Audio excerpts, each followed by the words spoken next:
can't stand up to us, then they all might stand up. Those puny little ants outnumber us 100 to 1. And if they ever figure that out, there goes our way of life. It's not about food. It's about keeping those ants in line.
Of government, we must guard against the acquisition of unwarranted influence, whether sought or unsought, by the military-industrial complex.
And can you guys hear me? Okay, I have all of my settings back asswords. I have no idea. That must have happened when I updated the stuff.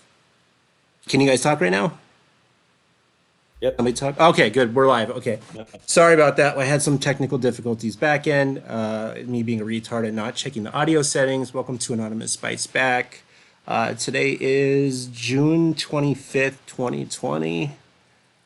We have a lot of stuff to talk about. You know, we're going to cover some stuff about Julian Assange. We'll talk about Blue Leaks, and we'll talk about some current events that are going on.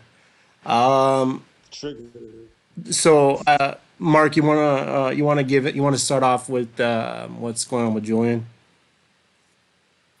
Yeah.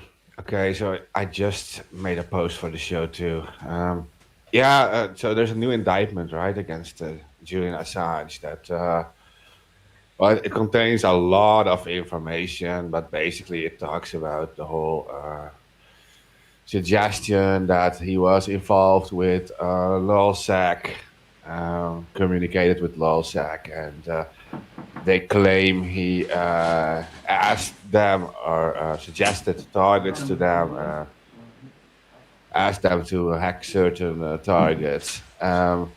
Now, this is not new information because in like even in 2018, at the end of 2018, like Yahoo News already published an article saying that these chat logs could be part of uh, a new upcoming indictment. And then over the course of this year, we heard they tried to make Jeremy Hammond, who was back then at least at the time this new indictment is about, was part of LulzSec. They tried to make Jeremy Hammond testify against Assange. Of course, Jeremy Hammond refused this. And then they tried to do the same with Chelsea Manning, and she refused too. And apparently they have someone else now. On Twitter, some people were suggesting it could have been, it could be Sabu they have. But That's what I heard. yeah, but Same WikiLeaks thing. itself says it's probably Siggy, which was a teenage guy who was involved with WikiLeaks during those days, who is like a known liar, a known scammer. He's not, he doesn't really have a good reputation. So, well, we can talk about that soon. But well, at least there's a new indictment, and that's pretty much what it's about. And yeah, there's another one to the list, right? Yeah. He was also. I didn't know. I didn't know that he's being charged with being affiliated with us, which I'm not completely understanding. It's not. It's not against the law to be affiliated with a group. You know. That part I'm not understanding. I'm part of the indictment. No, and there's another thing, and that is that before these events, in these so-called chat logs they got against him, which I don't even know if everything is legit, but uh, before these chat logs even start, they already said Sabu became an FBI informant. So the entire communication starts out with Sabu already being an FBI informant, meaning that I'm not sure how the U.S. law works with that, but we were discussing it in some chats, and like at least in here in Europe, it would constitute entrapment, I guess, if Sabu was an FBI agent all along. And they say that yes, Sabu was like asking like in these chat logs like yeah, provide us with some targets if you want, right? While being an FBI informant already. Yeah. And then yeah, go ahead, guys. No, he was an informant for like 3 fucking years and nobody knew. Right? It was about 3 years, right? Yeah, it was a while. Yeah, He knew they were coming for him. He had warning. He said so himself. He knew he was fixing to get arrested. Why didn't he just do his data dump? You know, demagnetize his computer, drill through his modem. No, from what I heard from Sabu's point of view over the years is that they threatened to take away his kids. I'm like, you know, and that's like a blind threat from the FBI. Come on, really? They're gonna take away your kids? Social workers. I was talking to a lawyer, you know, a few days ago about this. Before I knew about the indictments, it was related to Julian Assange, but the CFAA Act is in question due to CFAA charge, depending on where the server is, and there's this agreement the United States has with about 20 countries that's, I don't know what convention or what international law it was, because I really wasn't paying attention to what he was saying at that point. But it's where the server is located would define whether a CFAA charge could be done. I know they're not doing it to WikiLeaks in general, but they're doing it to him. And we know, you know, Julian didn't hack. He hasn't hacked anything, I believe, since he gave up the screen name Mandex. And what he's done over the years is people dumped information into WikiLeaks, and they put it on their website, and that's what's done. That's, if people don't want to call that journalism, it's journalism. But there was another case. You know, we've had Reality Winner's mom on here, where journalist from the Fifth Column was given classified material, and I believe he posted it, and the only one who got charged was Reality Winner, not the author, not the journalist. So there seems to be some disconnect between what's going on with Julian and this other case. So and there's another part to this where he's not a United States citizen, and that can be argued in court about the legality of how can U.S. laws be applied to a person who is not a United States citizen. Has it been done and prosecuted in the past? Of course. But what it boils down to is not about what you can prove in court at this point. It's going to be a kangaroo court where it's motivated by highly politicized ideas, and the truth may be shut out through the door. I mean, because they need to prove. In most courts, you need to prove without a reasonable doubt that you didn't do X, Y, and Z, and that's going to be difficult in his defense, because he might have all the evidence there, but they might not. They might overlook it and oversee it and just believe what they want to believe. So, I mean, the lawyer said that I was talking to, the case against Julian Assange is flimsy at best. But like I said, it's a kangaroo court. Anything could happen, I believe his arraignment is on Monday, right? Guys, can anybody hear me? I'm unsure. What? I was thinking. I just thought you said you're on shrooms. I was like, what? That'd be sweet.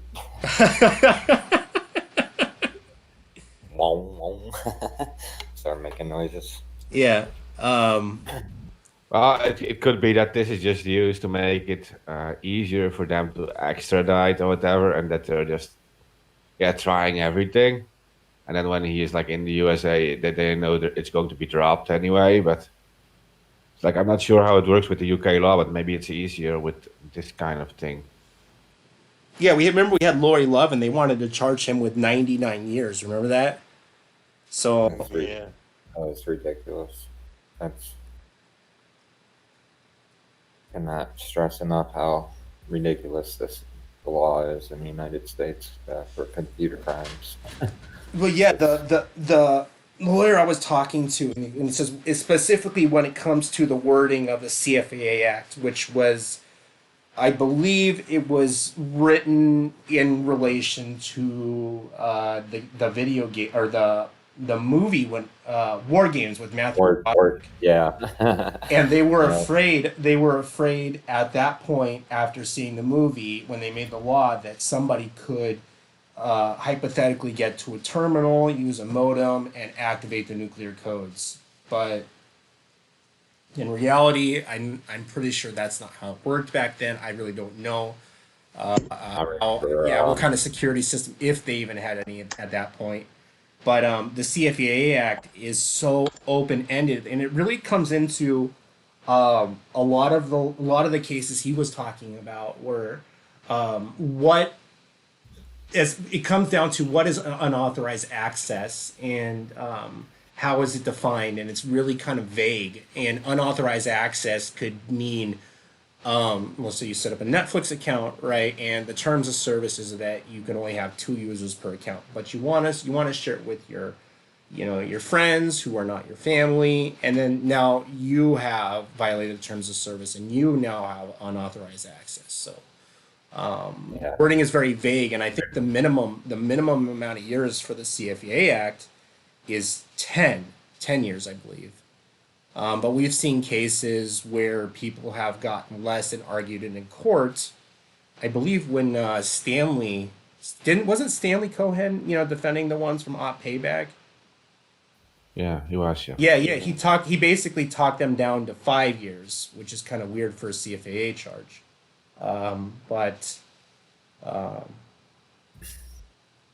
Yeah. It's a, Probation.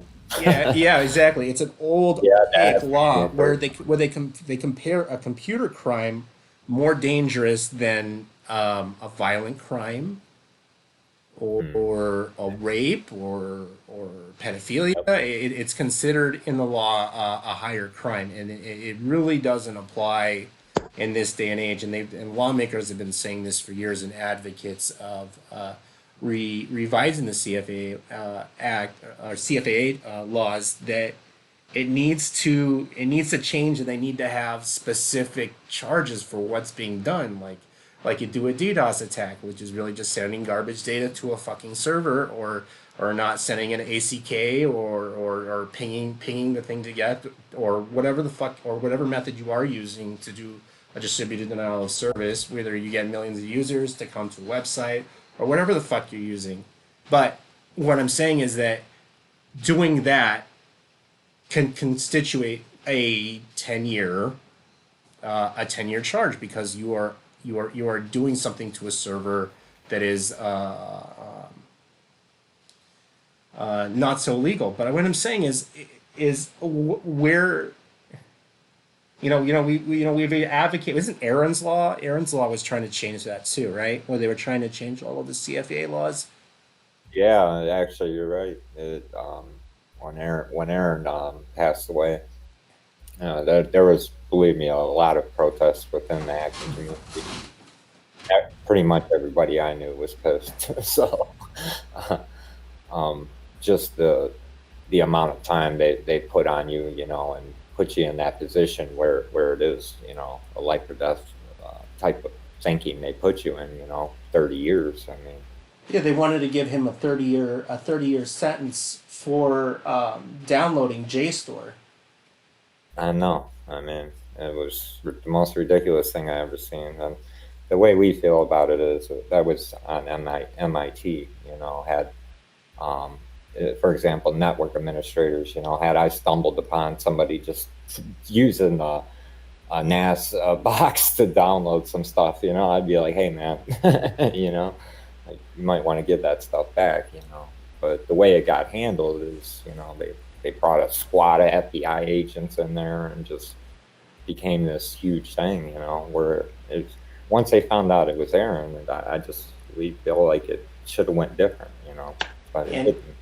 And ultimately led into Aaron killing himself. He hung himself during the trial, Right. And I hate to say this, but I hope that everybody that was affiliated with that case, doesn't sleep that well at night for the rest of their lives, knowing that, an individual who just used a computer at MIT, downloaded JSTOR, Right. caused his suicide, because Aaron was afraid. Aaron was afraid. That he was going to be, in prison for the rest of his life for this unauthorized, what they call unauthorized access. So Right. it didn't happen like that. No question that, like, he made a mistake, it's like nobody was ever questioning that. It was just the draconian type action they take, like over something like that. His intentions or just to get back to the poor, right? Yeah, and he didn't do anything for money either, right? He just did it to make educational material available to people who normally can't pay for it, for example. And Yeah, exactly. I think MIT received a lot of backfire from that. We were, everybody I knew in the computer industry, it wasn't good, it wasn't a good look on them for sure. Yeah, he started. Remember, he started like WikiLeaks, and he started Reddit, right? Mm-hmm. Not WikiLeaks. Sorry, Wikipedia. Yeah. Yeah. Yeah, he was already at a young age. He was running a kind of Wikipedia style site on his own computers at home. Yeah, I used to, follow a little bit of them, and go to PyCons and stuff like that. It's how I, heard him talking a few times. It's just like this guy, I was like, he's on my level. Yeah, he wasn't really interested about money. What he was what he was mad at is that I think I'm gonna fuck this up really bad, but he made an offer to buy JSTOR for about 40 million, and JSTOR wanted 200 million, and all he wanted to do was to allow the research papers or there was some cost something involved with the cost of the research papers or the publication of what was it publication of research papers, something along those lines. And I'm probably fucking this up pretty bad, but it was something along those lines.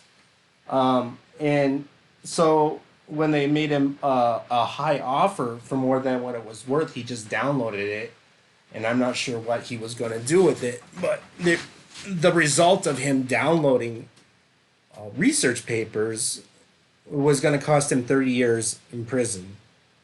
And now, yeah, so now we go back to WikiLeaks, where people from our own intelligence agencies have been leaking documents to WikiLeaks. So why is Julian getting the brunt of everything? So yeah, I mean, people are saying, that he's affiliated with the Russian government. That's fucking bullshit. Everything that that has been produced on WikiLeaks has been a leak, not a hack. With the exception of what happened with Bradley Manning or Chelsea Manning, where there was a couple individuals involved, and that was even before. Oh, sorry. I guess he just dropped out. Who's texting me? Oh, I don't even know. Anyway, so what was I saying? Oh, about yeah. So yeah, what happened with the Bradley Manning stuff is there was a co-conspirator who helped Chelsea do what she had done, and this guy has no affiliation with WikiLeaks. And once the information was there, from what I remembered, Chelsea decided to drop it off to WikiLeaks, and then the friend turned himself into the FBI, and he killed himself last year. Believe it or not. I mean, they say it's a drug overdose, but I'm almost positive he killed himself. Yeah, man. If you guys think about it, it's just, I mean, people telling the truth, the way I've always seen things, now that I'm older, is, a well-informed community makes better decisions, whereas it seems like governments around the world will, wipe anybody out just to keep something that they would only take a little bit of backlash from the people, like, hey, what the fuck, and let's fix this shit. Stop it, something like that. And it just seems like they just always go the other direction. That never made sense to me my whole life. I just don't get that, Yeah, I get it that like politicians are.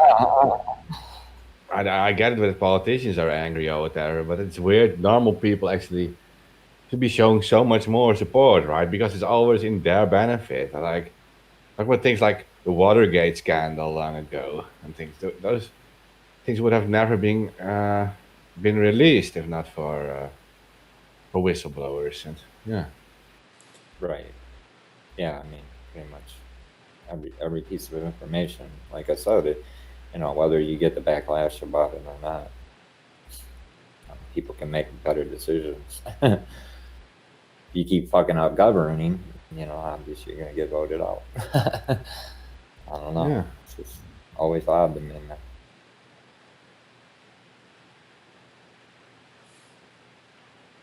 Yeah, and what they were saying is that the Hillary emails were a hack. No, that wasn't a hack. Somebody put it on a USB thumb drive and then sent it off to wherever the house it was.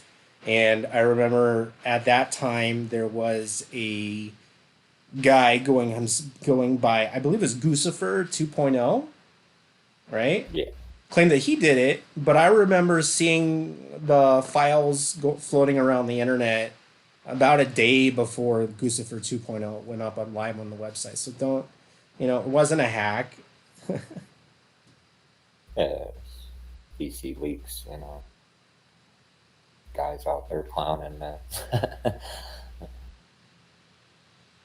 I just couldn't believe it. It got the stink about it, just everything seemed to quickly go to shit. Wow.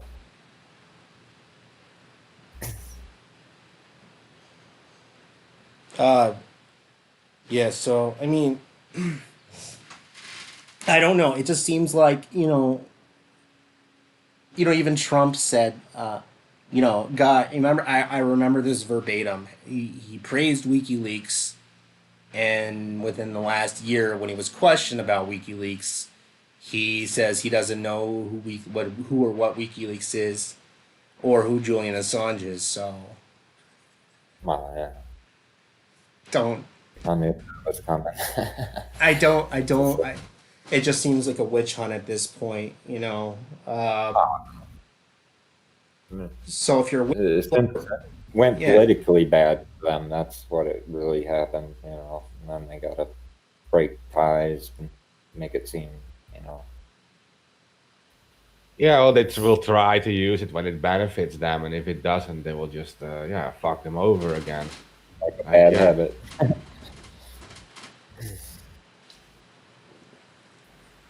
Yeah, maybe we should also talk about the whole blue leaks thing. Yeah. I mean, can we? Are we allowed to talk about it? I mean, we already are. Shit. You can just say like it's not. You can just call it not blue leaks. Oh, hold on. Maybe I should. I'm gonna put up this picture. Hold on. Maybe I'll just put on this picture. Purple leaks. Hot tart leaks. Yeah. Let me. So yeah. So we have. Yeah. So within the last, couple of days, there was about.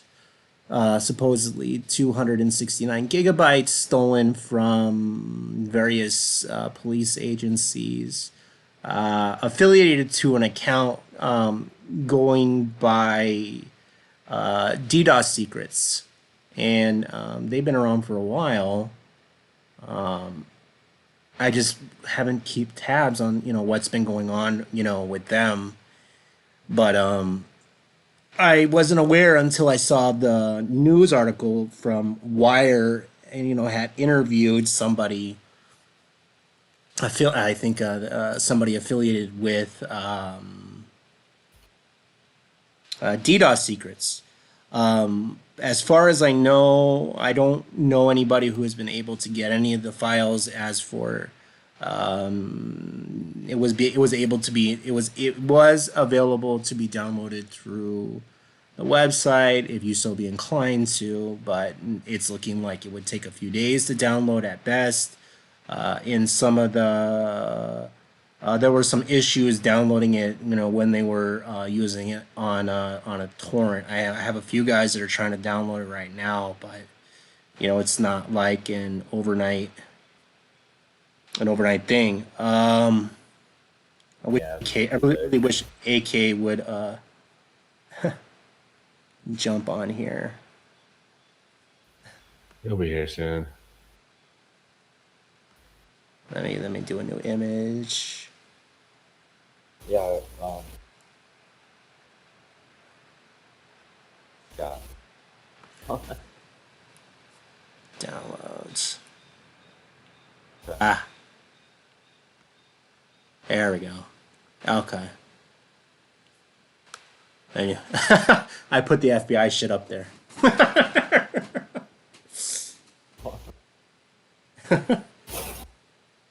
But yeah, so like I put up this thing. It says you finally meet your internet friends in real life, and it's a picture of the FBI coming to arrest you. Yeah, so I really wish I would have more information on what's going on. All I know is it's from about 200 police databases spanning across several states. I heard that 50 gigabytes were redacted from the original stuff. But even more in question is that I've been hearing from the back channels that, the files should be downloaded, via, be using some sort of offshore VPN, because, yeah, let's just say it would keep you safe from getting a funny knock on the door. Oh man, I wish these kids would step up. You know, like the VPN is just the beginning of it for some of us. Yeah. I mean, I don't know. Yeah, if you're gonna play with fire, act like you're on fire. Well, never have I seen Archive, the internet, time machine, completely get rid of a snapshot, and they did. And because they said it violated the terms of service, Twitter has banned it. You can't even post the link. DDoS secrets has been permanently banned. I've never seen such a quick reaction to something like that, but I guess it went viral very big because of what's going on in the United States, where Yeah, looks like it came from like probably BCI. Most state capitals, have the BSI, PCI, background check information, like a central command. So that's all they would have to do. Skim every one of those, and I mean, somebody's IT support. I don't know. oh god, we're losing losing listeners. Wow, am I that boring? Wow. Yeah, I don't know. There's a lot of stuff going around, and I'm pretty sure Russ will probably start soon. So who knows? Right. You know, I'm not exactly sure what will happen out of Blue Leaks. Kind of seems like they're gonna go after everybody. Hey, okay. That's what I'm getting from it, and I'm not gonna say who told me, but last year there was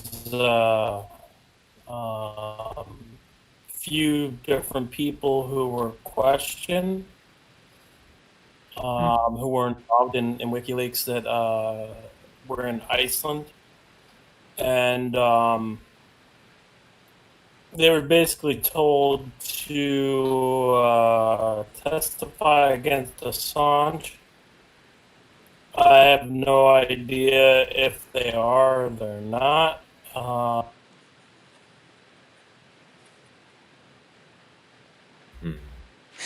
AK, you're like talking in slow motion. I don't understand how this. I get it. I'm used to the altered states. AK, can you hear me? Yeah, I'm still fucking connection issues. Are you sure it's not? Are you sure it's not like you have too many tabs open or too many applications? Could be that.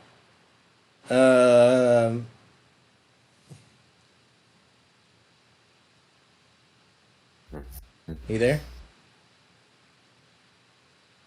AK? Boobs kicking. Yeah, I'm here.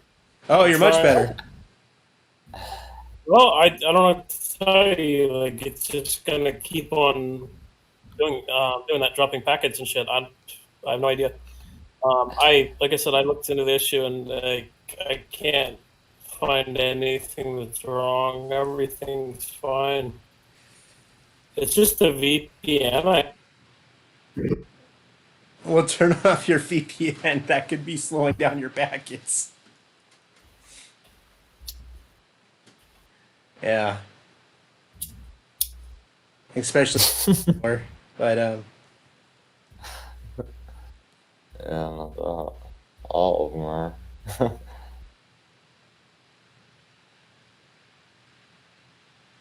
I don't trust none of them. yeah. Pro tip.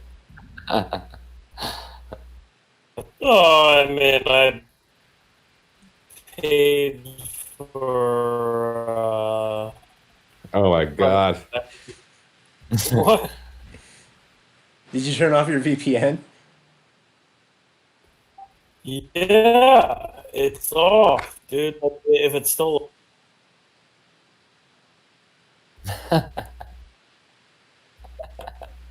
You see Alma. One, Oh man. maybe. Yeah. So, AK, what do you think about what's going on with Julian? Miss.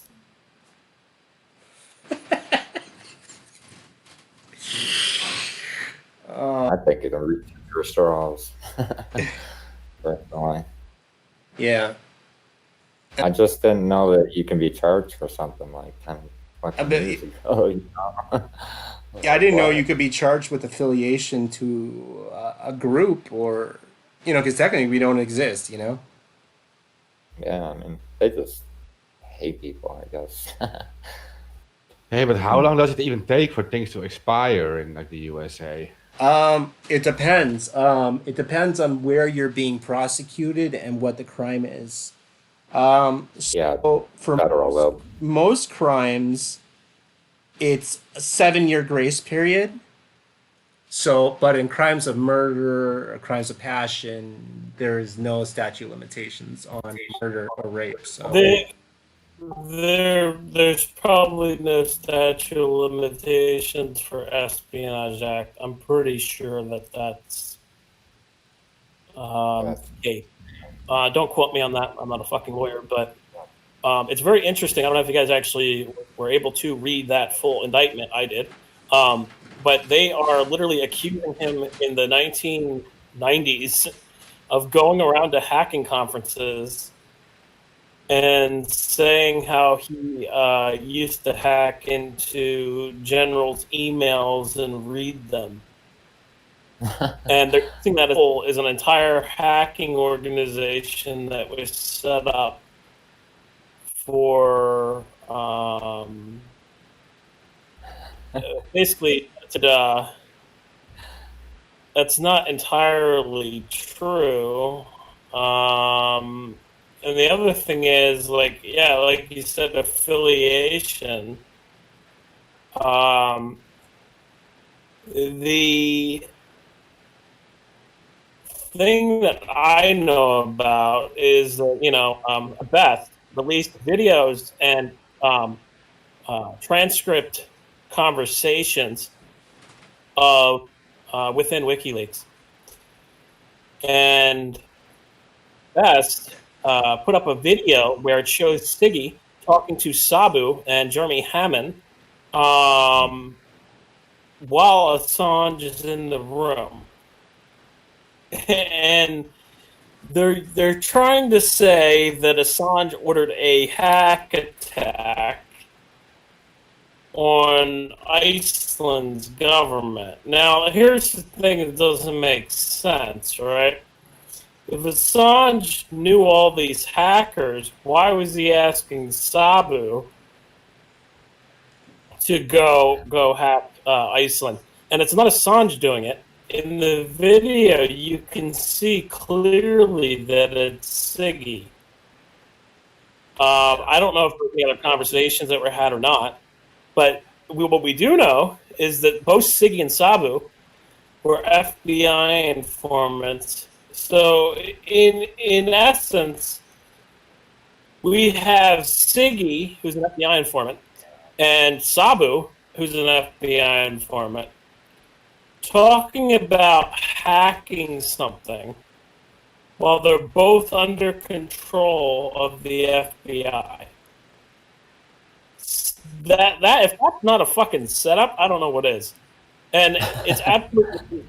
I think me and Mark were the only ones that kind of noticed, like, this is where this we're like, they're going to get Sabu involved. But the thing is, like, they only have 2 people who can testify against Julian, right? And they're both FBI informants. But it's also a secret grand jury hearing, okay? So they can do whatever the fuck they want. That's the scary thing. Like, that people need to realize is, like, this is a secret hearing where they can do whatever they want. No laws apply. You know, John Kiriakou has said that secret grand juries are pretty rigged. So, I mean, like, that's where we're heading. If Julian's extradited from the UK to the US,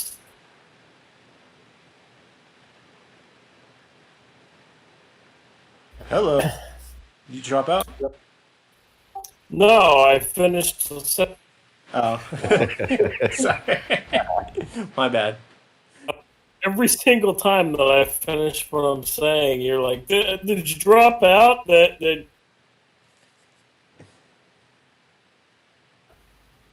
Yeah, like it's said a little earlier too in the broadcast that Sabu was already working for the FBI, and then he started asking for targets and stuff. So yeah.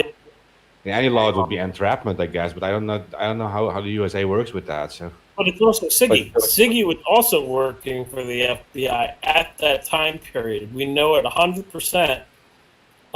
You know, like, there's document and plus there's a Rolling Stone article that literally says,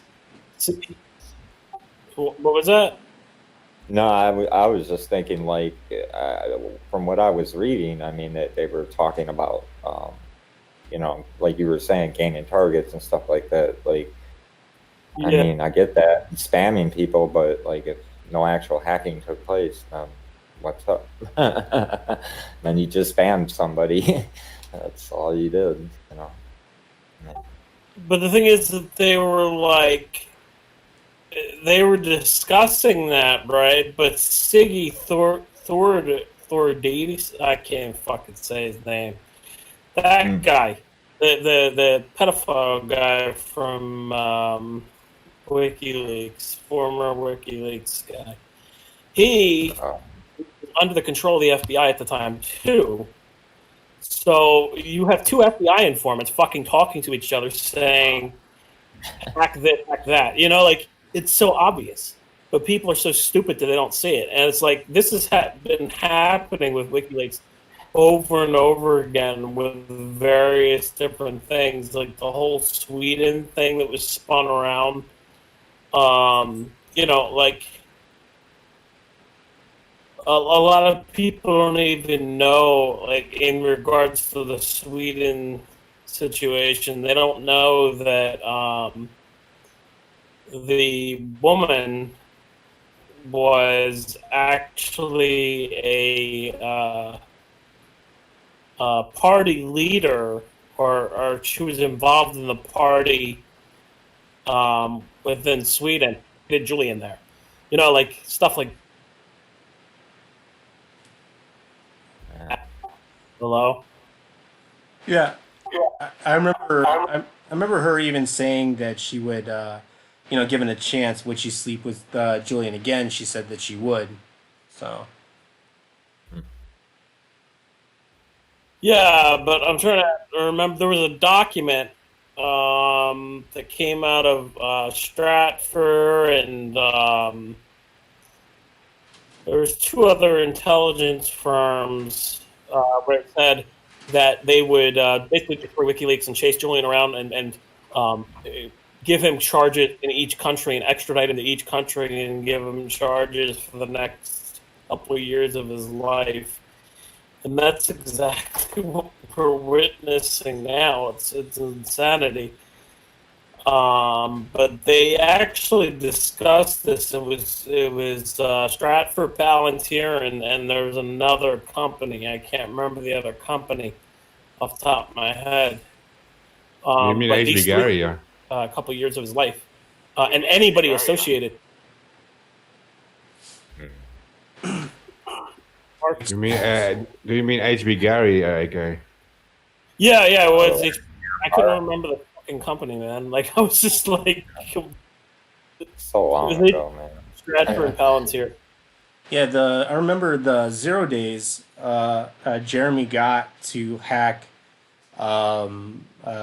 Stratford was given to him from Sabu, and Sabu got those 0 days from the FBI. Exactly. That is so crazy. So Jeremy should be out this year, but he spent 10 years of his life for using 0 days that essentially that came from the FBI. Yeah. The whole thing is fucked. Like the whole thing is like the whole entire situation is fucked. It's everybody was spooked during that time. was to go after Julian Assange eventually. That's what it was. It might have taken fucking years, but that was the ultimate. That's just ain't got words. It's insane from a computer guy's perspective. I just shaking my head. Yeah, it's fucked. It's absolutely. I mean, it's a lot for a little. Back in Well, they got to understand they saw and see WikiLeaks as a massive threat. WikiLeaks, Aaron Swartz, and I don't know if I should name the other people because they're the other guy's dead too. But regardless of that fact, they are fearful of it because of the technology that was set up for leaking for whistleblowers. And it provided a service that's needed humanity. Secrets that they couldn't before due to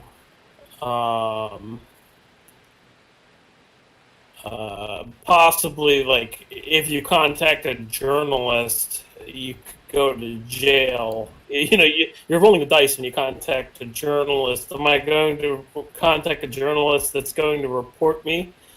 Or am I contacting a journalist that's going to do a story? And also, like, in regards to contacting journalists, we've seen with Intercept, we saw, 2 or 3 different whistleblowers? Reality winner. Yeah, exactly. Yeah, that's sad. I mean, I'd like to speak out for that. And you know what I don't understand, and I was saying this earlier in the show, is that Reality Winner did time for the document that she had given to the Intercept, yet the Intercept journalist wasn't charged for recirculating classified material, but in Julian's case, he is. So they're trying to paint it as the hacktivist narrative and saying that he worked with hackers. That's what they're trying to do here. Right. They're trying to all those names, and those are household names, nowadays. So you mention them, they're like, oh. I mean, dun, dun, yeah. dun. Exactly, and the thing is, though, it's like they set the whole thing up, like from point A to B. They set the whole thing up. Siggy talking to Sabu were both FBI informants, and then as you said earlier, Sabu gave the 0 day, which he got from the FBI, to Jeremy Hammond, and then Hammond hacked into Stratford and gave the documents to WikiLeaks. but they're trying to say that they organized that. And it's if it was organized, it was organized from Siggy, because the video that we have, Siggy's talking to Sabu and Jeremy Hammond, and basically at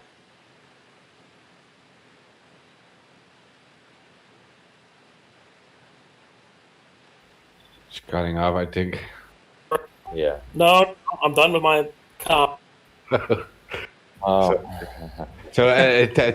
And by the way, real quick, Terrence is in the YouTube chat, but he says the statute of limitation on the Espionage Act is 10 years. So it makes sense that they're coming with this now, because this supposedly happened in 2011, and that were like 9 years later, right? So it's like literally almost at the limit. Yeah, it's almost.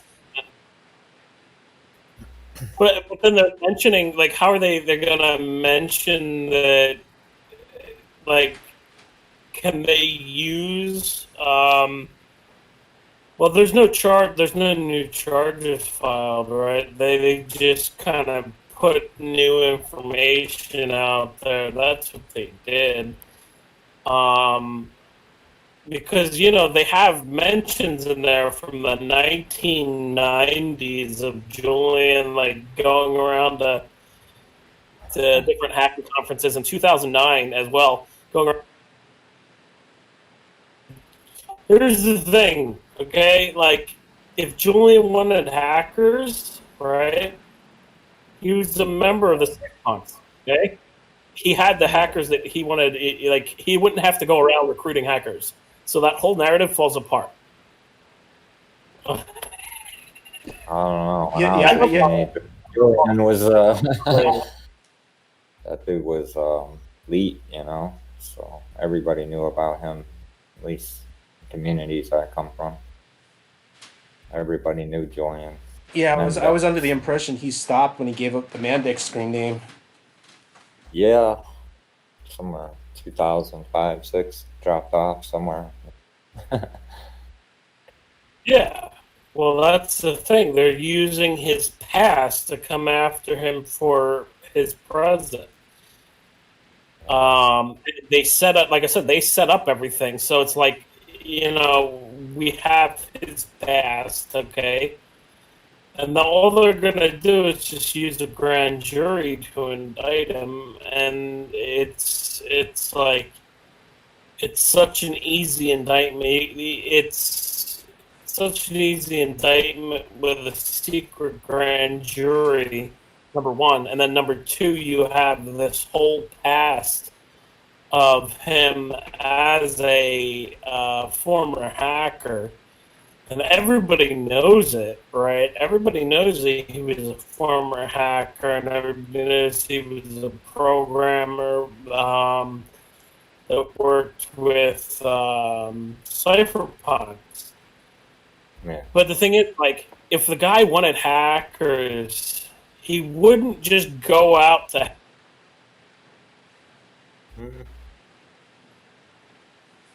Yeah, I don't think so either.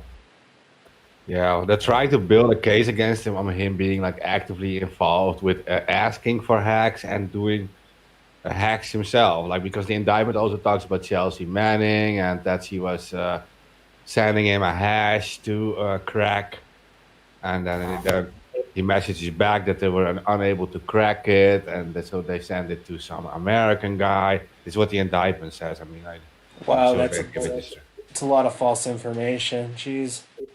Yeah, I think so too, because I was discussing it with someone else earlier, and that seems to be already discredited information. It seems to be just used to paint a picture. Yeah, Chelsea Manning was helped from that guy who killed himself last year, and he has no affiliation to WikiLeaks or anything. No, in the indictment it claims that he was actually a paid WikiLeaks employee for at least 2 years. The guy had substance abuse problems. I'm highly doubting that. Oh, that's a different person. But that thing is like, I don't think that really even took place, because it's like she had the clearance for the information, right? She had the clearance to be able to get that information. Back then, there was no protections in place for stopping whistleblowers, because nothing had happened up to that point. Like, now they have in all types of different ways. I know like few of the different ways. Like, they watermark the documents. So basically, if you print out a document, they can trace back to the exact printer that it was printed out of. They Yeah. can on each document sent out for people. So they can fully trace back to who leaked the document. So there's all sorts of like different. Yeah, but that's what the hashes were about. That's what they said in the indictment. So she did have clearance herself, but they said like, okay, she used the Linux system to access these hashes, and they were trying to crack it so she could use another username to actually leak these files. So that it would be harder to trace it back to her. At least that's what they say in indictments. So Most well-known key cards that you use to access, the systems and stuff. They use their military IDs. Yeah, so that they say like, if they had been successful, it would be very difficult to trace it back to her specifically, because they should have been able to use other usernames. Right. Yeah. At least log. Yeah, at least in the communication, Assange says that they have been unable to crack the hash anyway. So yeah, that's a possibility. I don't see that like as being a so far out there narrative. I see the so far out there narrative as Julian saying for LOSEC, which was under the control of the FBI, and Siggy, who was under the control of the FBI, to hack the Iceland government. That's what I see as a far out there narrative. Like trying to crack a hash. I mean, that's not really that far out there of a narrative. I mean, is that considered helping somebody hack? My thing is it espionage? Like, that doesn't sound like it. Yeah, I don't think cracking a hash classifies as espionage either. Go ahead. Yeah. Oh wow, I'm getting breaking news. Iran. Iran? Yeah, it appears there was an explosion near where a military base or their nuclear facility was. Oh, wonderful.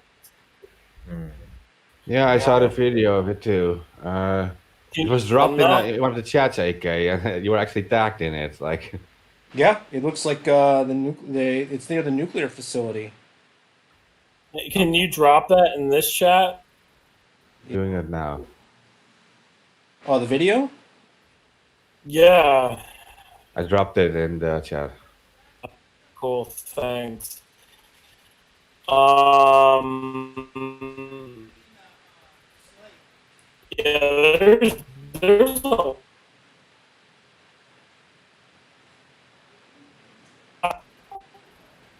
there's no locust in Argentina.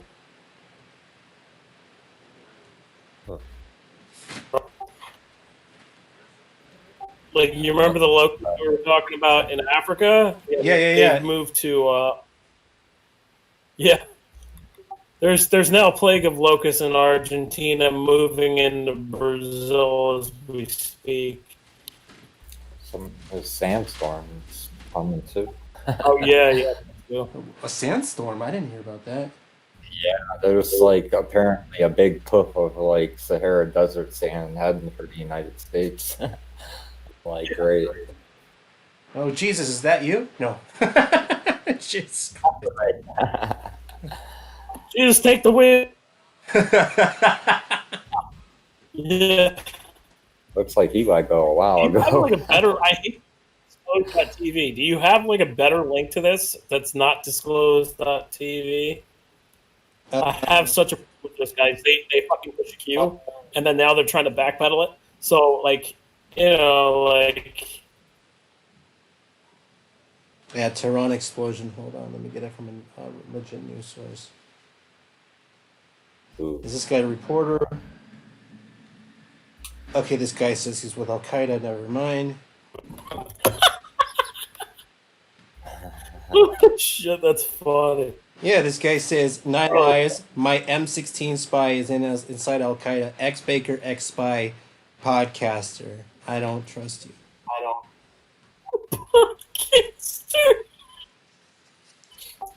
Sorry, guys. I quit. I quit.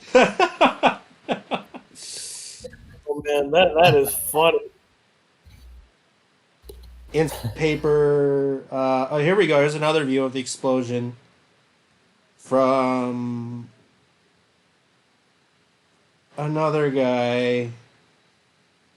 Research engineer. Okay. So what are these explosions? I mean, someone was saying if it was a nuclear explosion, all the power would have been out, and so it wasn't nuclear. Yeah, I'm seeing another video. Hold on.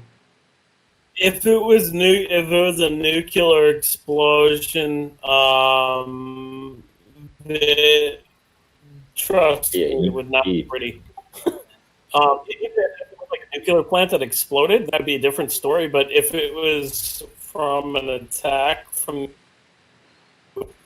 the response, I would tell you that China and Russia, they would respond. Oh,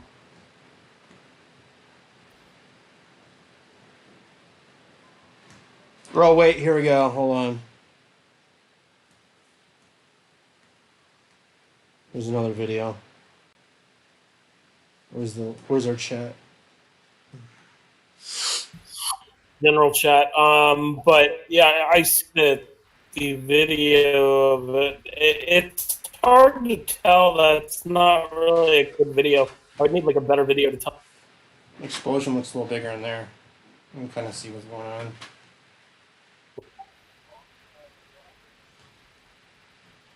Well, yeah, that's a pretty big explosion, to be honest. I don't know. I know that it's a nuke, but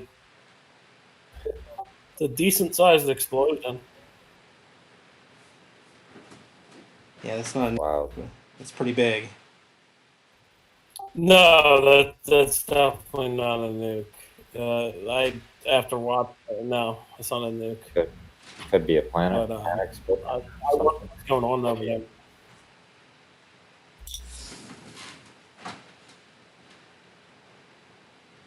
Oh, yeah, that's a pretty interesting timing for that. In regards to everything that's happening with China and India. Now we got something happening in Iran. And I was like, I already hear on some of the anti-Zionists are saying it's Israel, and I'm like, well, yeah, well, until we can prove without a doubt it was Israel, you can't say shit, I'm just saying. I mean, there could be 100 other countries, doing this. For all we know, it could be, a weapons accident. I would rather be Israel than the U.S. I have to say, man. Fuck. Like I don't want to see anybody fucking die. But if Israel's gonna do something stupid like send a bomb to Iran, I would love that to be that, not the U.S. because the U.S. would be a bigger problem.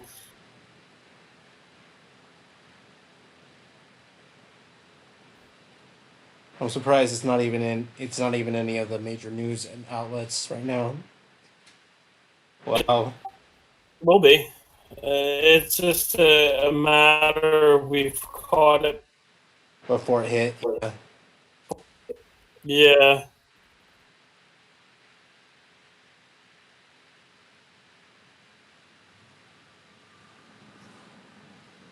Well, you heard it first on ABB, so. Right?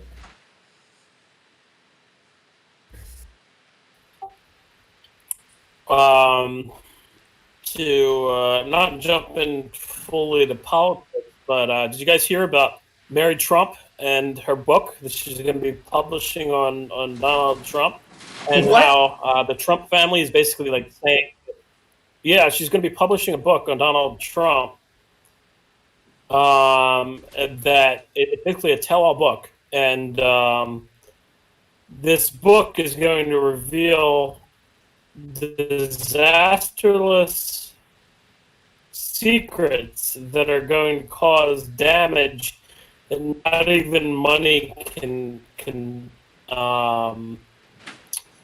rectify. So I mean, what's she going to tell? Like, here's the thing. Like, I mean, like, what else is she going to reveal that's going to cause damage? I don't think there is anything. Yeah, John else Bolton's that book came out, and I didn't hear anything about that. Yeah, John Bolton's book said a whole bunch of different things about Trump, like said that the concentration camps for the Muslim Uyghurs, and that he would do the same thing or something like in those regards. And I was like, oh boy. Well,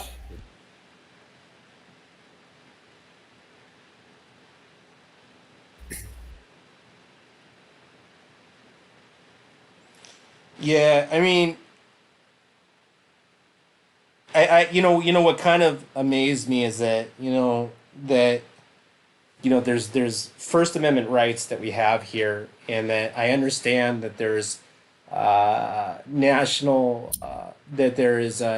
secrets that I guess I'm not really sure once you get that high in politics what you can and can't say on your memoirs, but the fact that the United States government would try and use national security to stop what we have as rights as citizens to our First Amendment. We have the right to freedom of speech and freedom of press.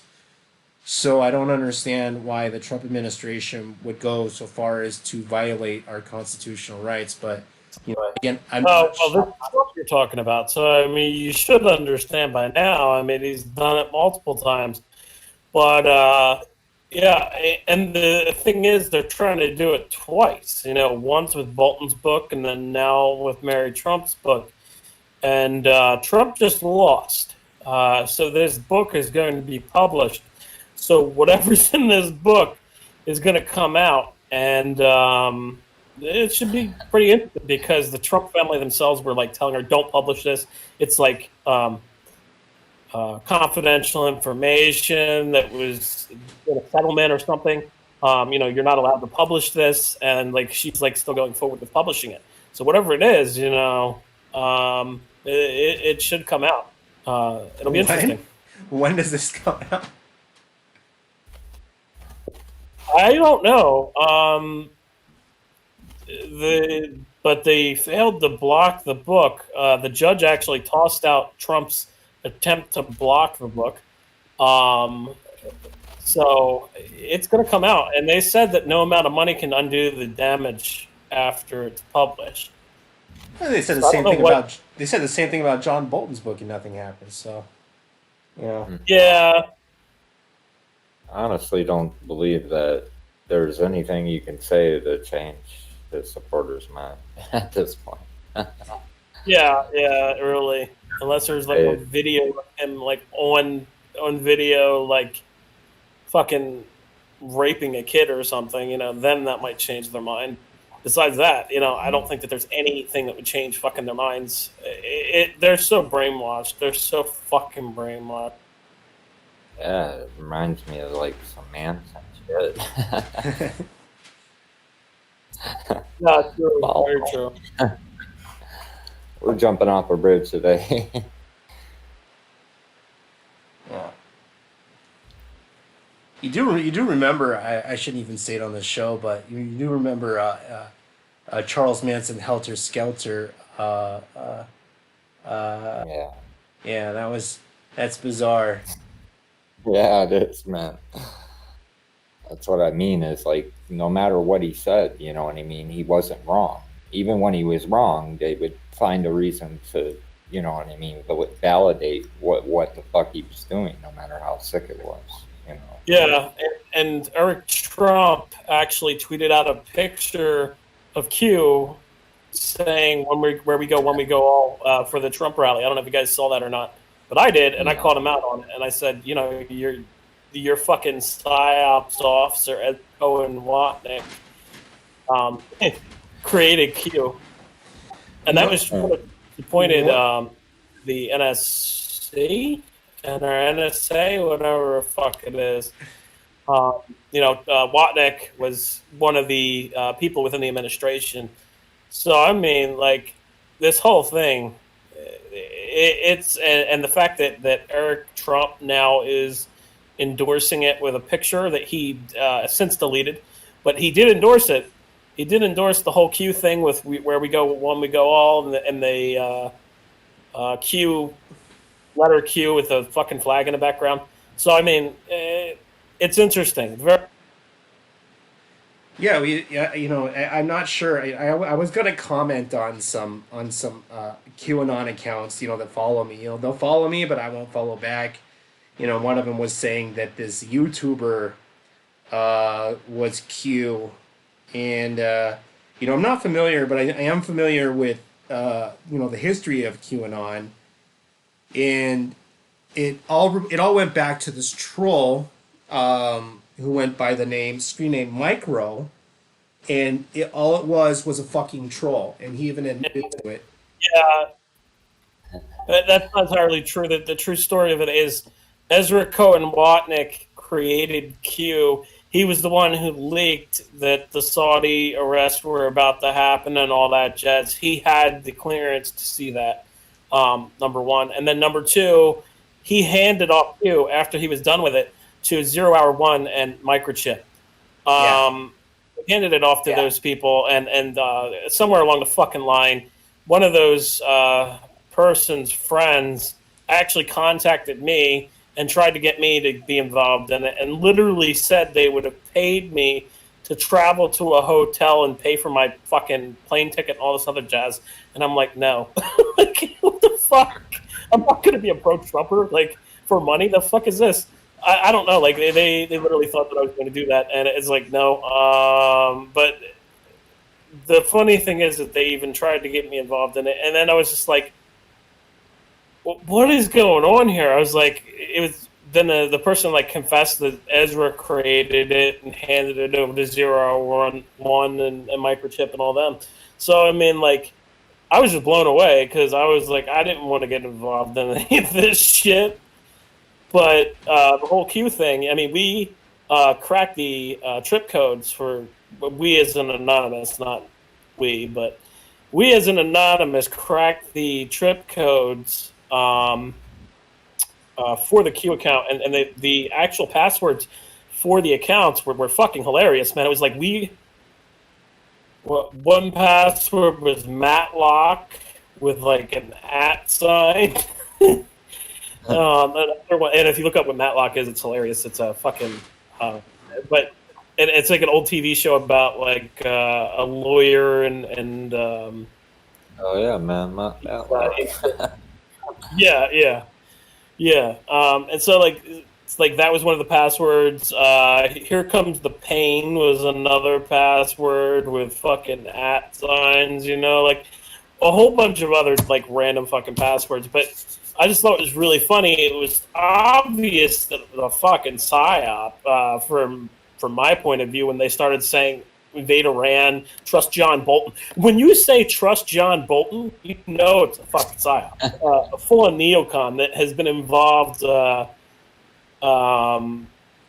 He was involved with like the Iraq War and everything with the back in the Bush days. Jr., yeah. Mm-hmm. And probably before that, too, he's probably involved in government, too. I don't remember, but... I remember, I was in direct contact for a while with, Hot Wheels, and even he was saying, the old owner of HM before it was stolen from him from Jim Watkins and his son Rob, who now own HN, or what they would call it, Acon. Yeah. He's even, he's been saying it for a long time. If you don't know who Hot Wheels is, look him up on a thing, follow his account on Twitter, even DM him. He'll tell you it's fucking fake. This is the previous owner. It was actually HM was stolen from him from Jim Watkins over I think it was over non-payment for the name HN. And I'm not sure how Jim Watkins and him got together on it, but from what I understand, the only thing that's keeping QAnon going is through Jim Watkins and his son selling QAnon merchandise.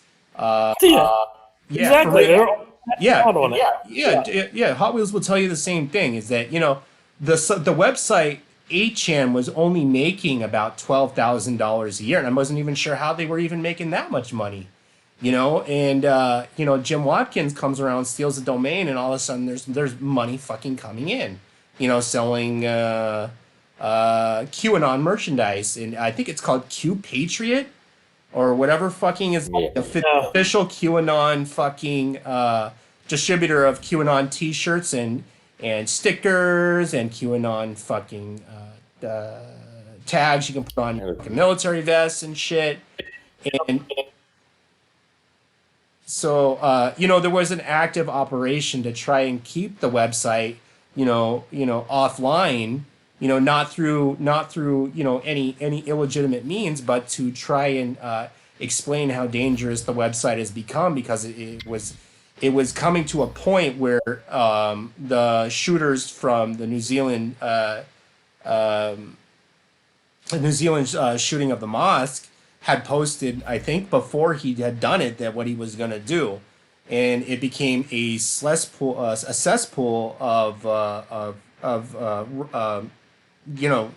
white supremacy and a lot of stuff. And Hot Wheels really didn't want to be a part of it. In fact, he fucking walked away from a lot of it. I think he completely walked away from it about almost 4 years ago, somewhere around there. Mm-hmm. Yeah. Yeah, it was about when Gab popped up.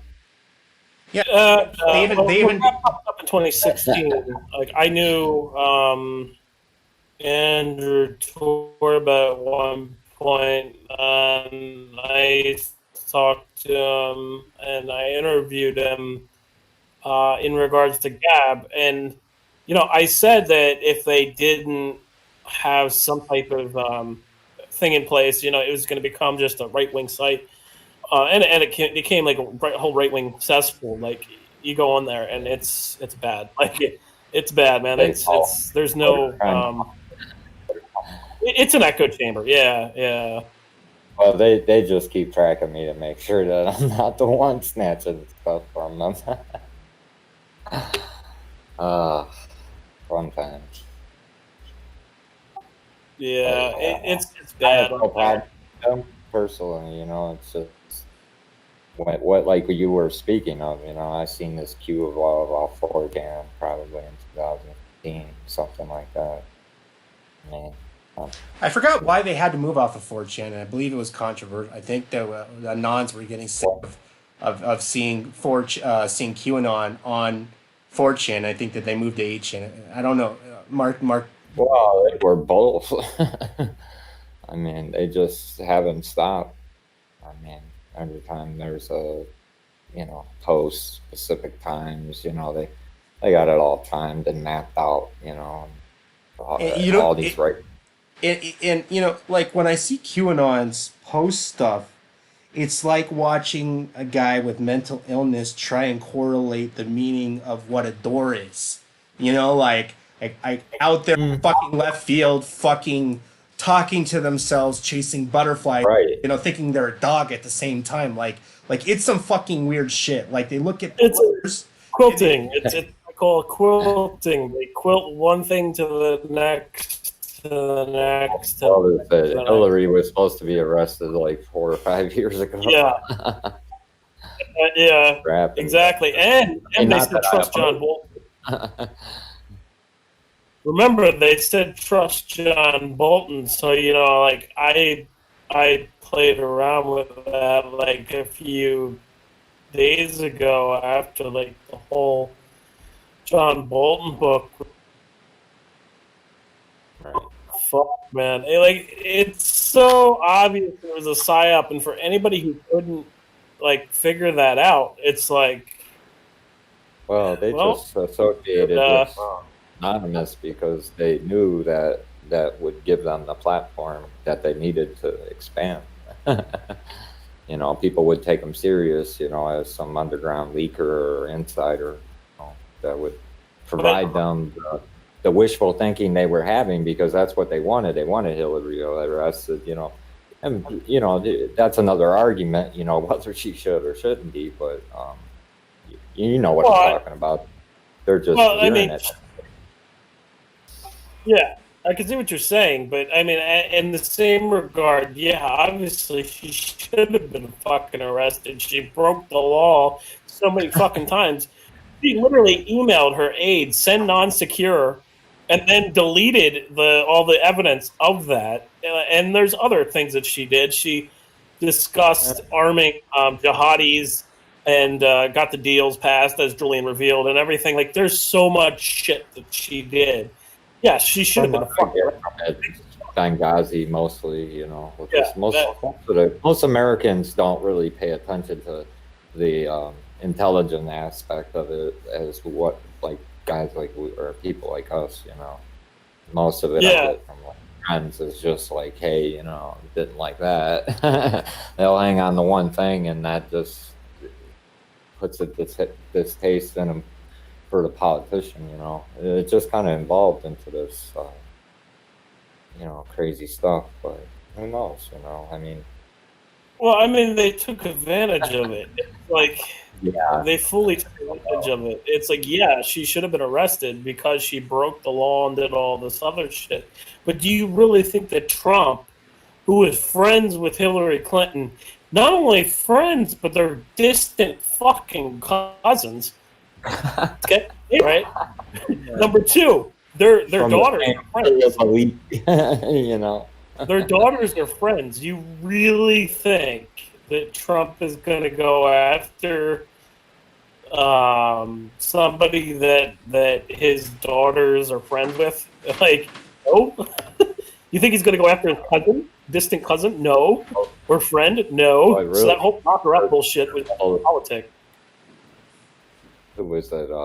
Jared Kushner and his dad was like I think he went to jail for donating to the Democrats. I'm like, man, it don't matter which side. I mean, crooked people everywhere. Yeah, Christie was Governor Christie of New Jersey, former Governor Christie of New Jersey was the one who locked up Kushner's dad, prosecuted him. How Trump at first wanted to have Christie as his vice president, and then he kind of realized that happened, and he was like, "Oh well, no, can't do that."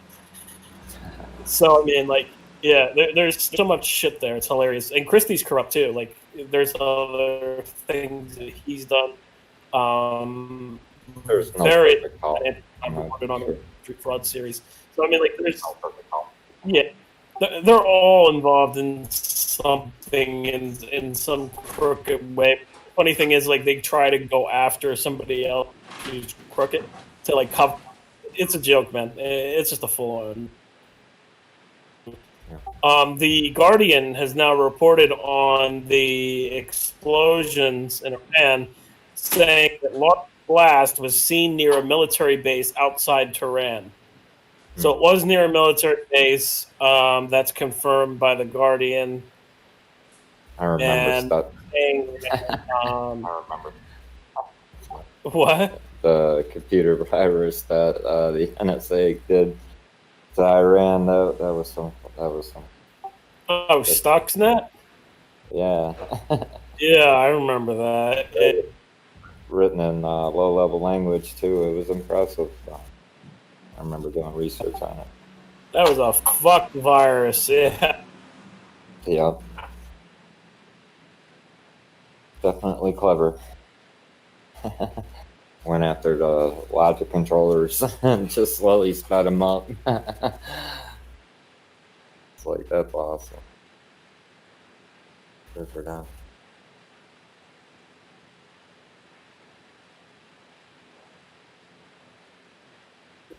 Yeah, that's obviously a very smart coding. I think it was like four different coding languages, literally like C, C++, and other languages altogether.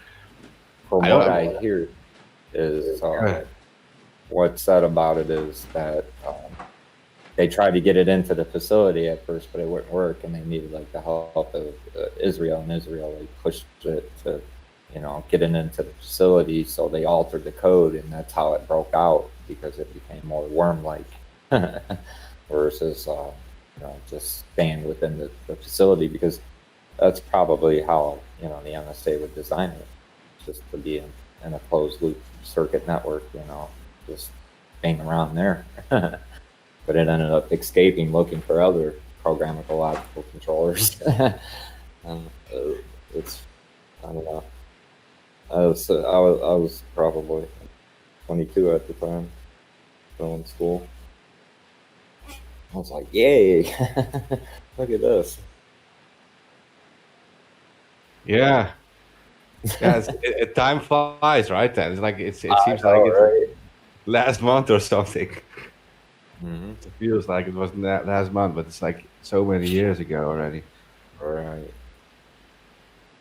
I think it had like four different 0 days in it too. Like Yeah. you already know like who. This is not like Probably. some guy from the street doing this, right? Oh no, that was Nah. a full-on professional operation. It was obvious, and what was the CIA guy who revealed it? Something Sterling. Can't remember his name, but he revealed that basically they were setting up Iran in a number of different ways.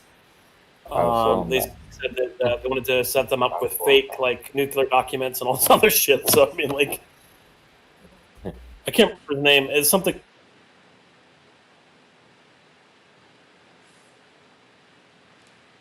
And then the whistleblower goes to prison for it, for revealing how corrupt the CIA was. And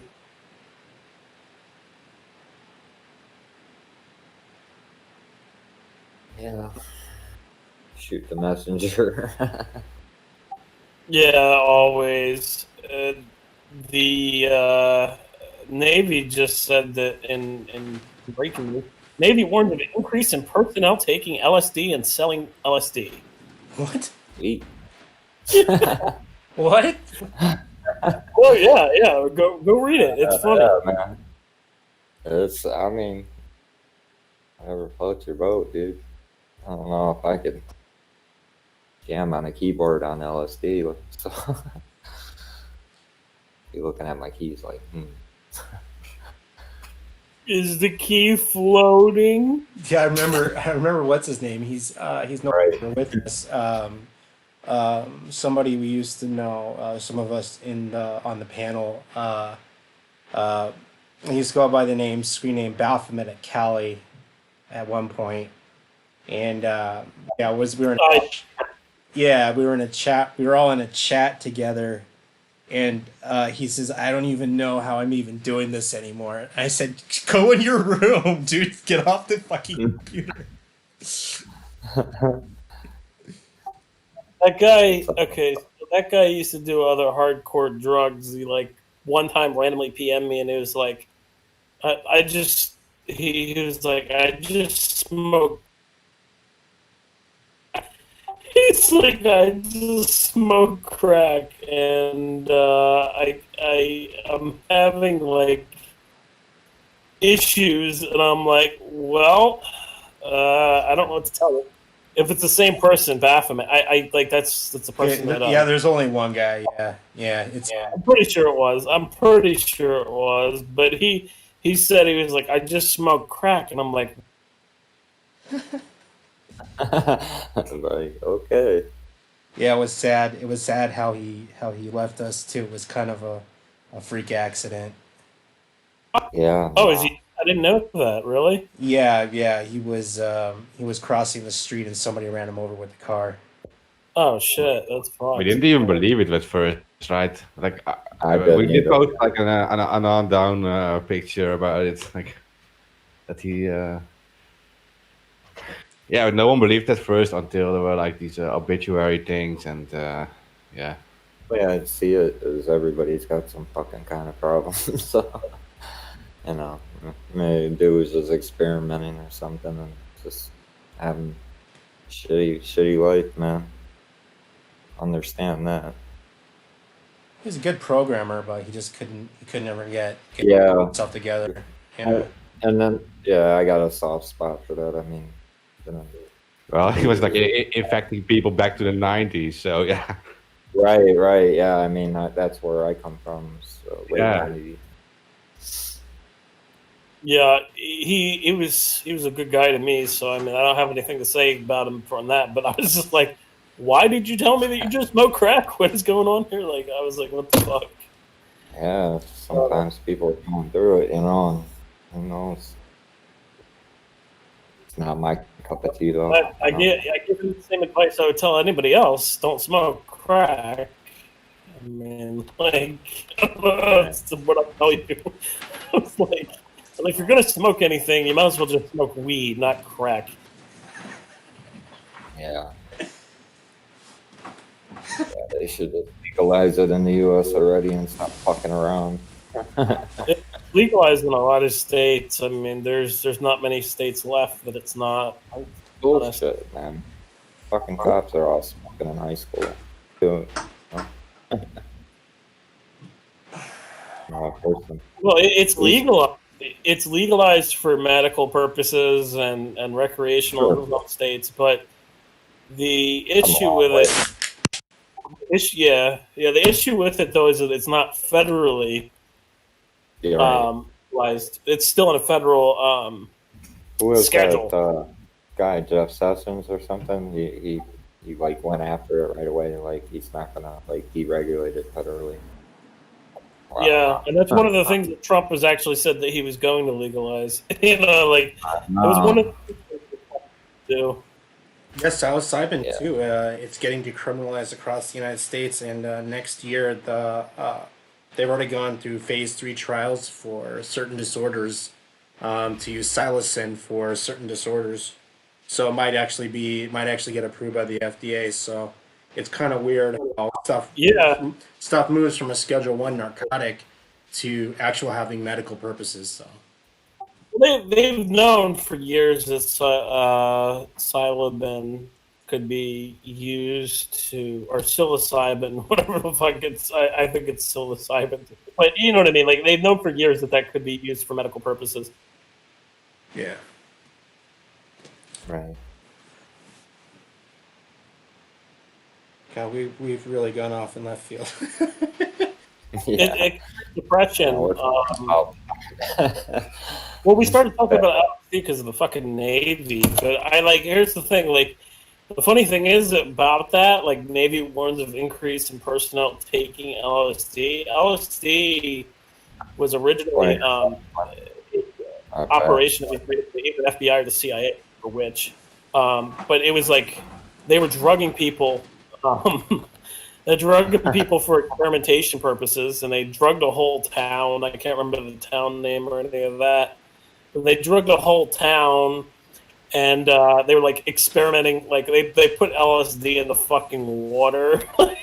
Well, you know, the CIA had a secret weapon that they were going to use in Vietnam, but they never got around to doing it. I mean, but they were testing it out. Is what they wanted to do is they wanted to use an aerosol spray that they could get on a jet or a plane do a low flyover and release LSD over the enemy, so that way they could easily, take over a town without having too many casualties, so that they would be incapacitated. So wanted to do the same thing with cannabis too. What was that stronger? What the fuck is that? Like, what's stronger than THC?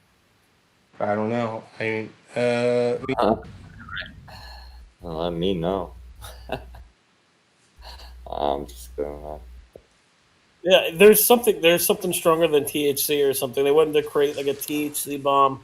I know it's not THC, it's something else, but they wanted to create like a bomb that was like made out of the chemical of marijuana, and they wanted to release that bomb on people. There's some crazy fucking ideas coming out of the military during the 60s and like remote viewing was one of the things that they had going on. Various different psychic experiments that they were doing. Mind control, obviously. It makes you wonder how much of these test experiments were successful because they funneled millions and millions of dollars into it. If there wasn't a result from the first test, why would they keep funding it? That's the way I feel about it. Yeah, everybody got fucked up, so they had to quit. Just like any other project. Not all of them go right. I believe there was a movie based on the drug that they were trying to do. It's called Jacob's Ladder. It's loosely based on the CIA's plan to use LSD as a for chemical warfare. Yeah, and there's also another movie. It's Men Who Stare at Goats. That's another one that. I believe it or not, I am kind of like a conspiracy nerd. So I grew up in the late '90s listening to Art Bell, so I was very familiar with the concept. Yeah. So yeah, like Coast to Coast. Yeah, CIA. Yeah, Art Bell, Coast to Coast, and what had happened is that the CIA had trouble finding hard targets that they were basically ghosted on. So they came to psychics and they asked them to get into a room and draw where they think that the person is on a map, or where it was, or what they could see, any identifiable information. And they came up with this concept that they had hybridized into what's known as remote viewing, which is a bunch of techniques that they use to try and find hard targets. Now, is this still going on? I don't effing know, but I know that the United States military spent millions of dollars researching this. Right. Yeah, that was Project Star Wars. Yeah. I wonder why they named it Project Star Wars. Like, were they using that? Like, because I know Yuri Geller was used to remote view what was on the moon, and then they asked him, "What did you see on the moon?" And his response was like, "There's megaliths on the moon, and there's ancient technology, and all this other shit that he said." Like, if you read those documents, right? If what he's saying is true, that means they covered up what was on the moon. Like, I don't know if he remote viewed the fucking moon or not. Like, that goes into science. That's like from 2001: A Space Odyssey. I mean, that goes into science fiction because you're talking about somebody being able to psychically fucking remote view. You guys remember the hacker Solo? Gary McKinnon or something? Yeah. In the early 2000s. Yeah, he leaked a bunch of shit online, man. I remember that shit. I was a young guy at the time, and it's like, I don't remember him leaking anything. I remember him discussing it. If he leaked shit, I want it. Like, yeah, well, I just heard chatter out there about it. People were saying. Guys, I'm gonna drop this in the chat. Hold on. He's still active, to be honest. I mean, you can Look at actually this. talk.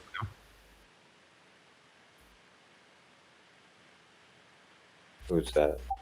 Oh shit! What happened? Oh shit! All right, so Donald Trump's Amex card was just leaked. Oh, That's man. legitimate. That's crazy, man. Like, I'm not going to read out any of the numbers or anything. I'm not going to tell you where to get this information because I don't want us to get linked to like fucking fraud or anything. But It was already leaked on June 3, by the way. So that's some Yeah. time ago.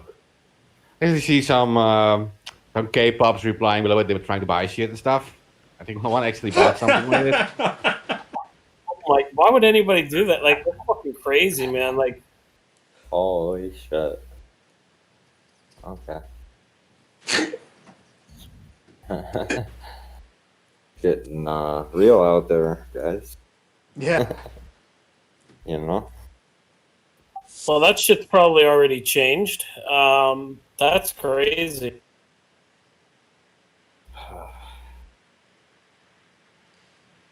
Oh, we're losing listeners by the minute. I'm not watching the what people are Right. saying. Oh, the major time.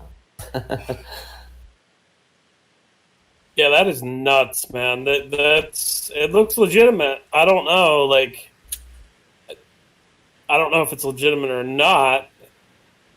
I'm not gonna try it Yeah.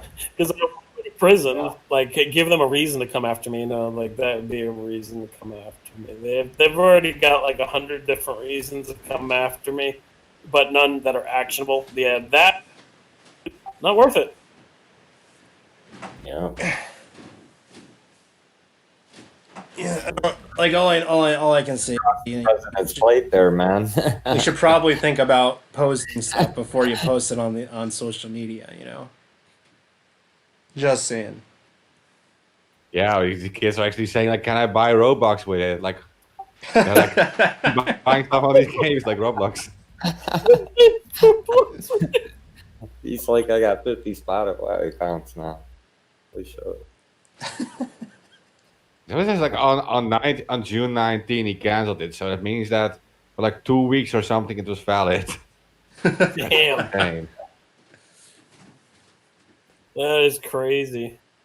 This card time travels. Looks like we got some new viewers. I'm not watching our YouTube. Like they'll probably go after him again. Like,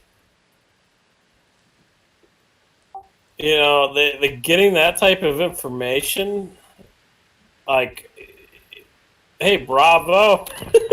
Like, that's all bravo. Well, actually, believe it or not, I'm pretty sure most of this came from the Experian hack. You know, yeah. So a lot of the information, from what I understand, it was up for grabs, and here it's chunks on the dark net. So if you wanted to, lo and behold, buy some of the Experian data, a lot of the IRS scam artists use the information, even though Experian said that they didn't get the last part of your social. That's not true on some of the accounts. So Yeah, I've got like a whole ID thing going on too, like ID theft thing going on myself. It's like that's why I use crypto, because it's like you can't fuck with somebody with cryptocurrency. Like, you can't go after their crypto.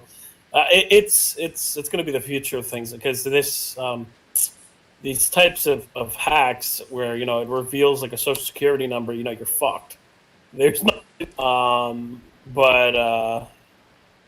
yeah, there was a couple of hacks that happened against the IRS and companies associated with the IRS.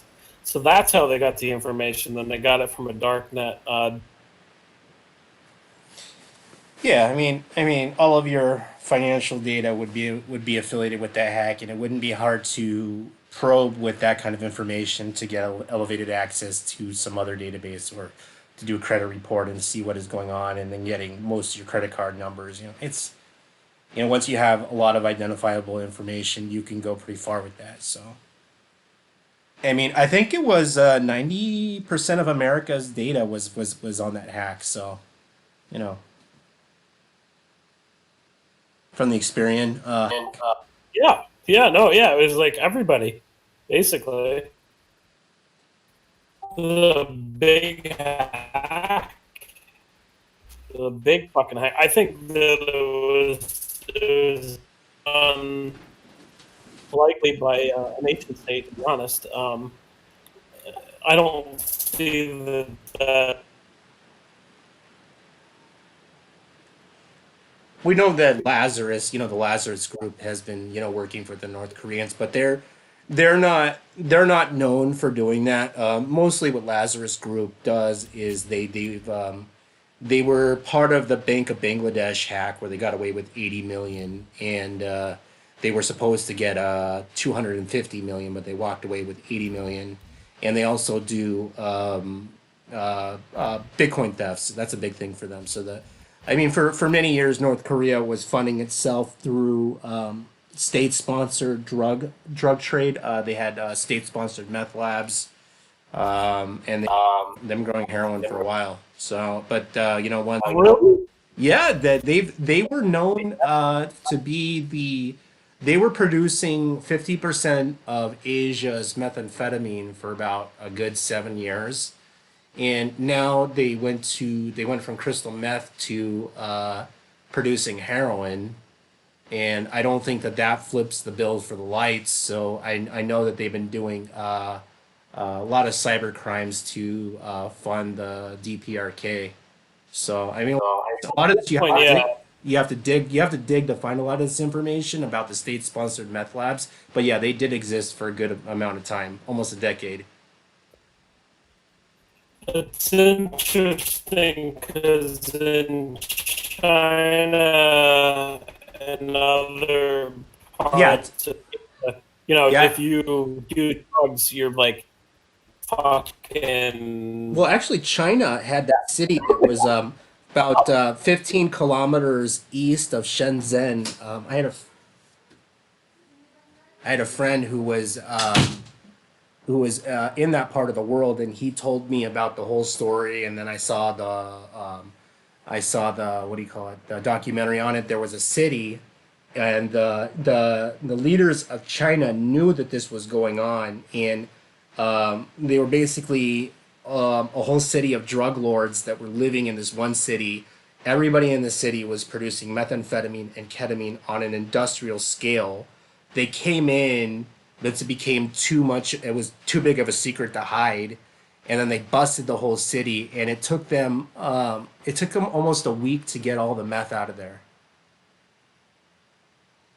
Wow. Yeah. I had no idea. Yeah.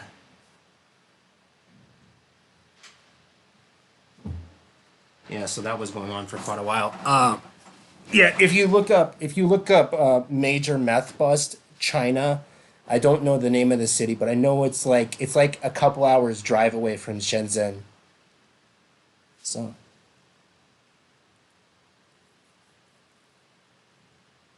Did I drop out? Does everybody hear me? Yeah. Oh yeah, you're here. You're here. I don't know. Should we bring this back to Julian? So Julian's arraignment is on Monday, on the 29th. Just sad because I think like next week is also his birthday. I think on July 3.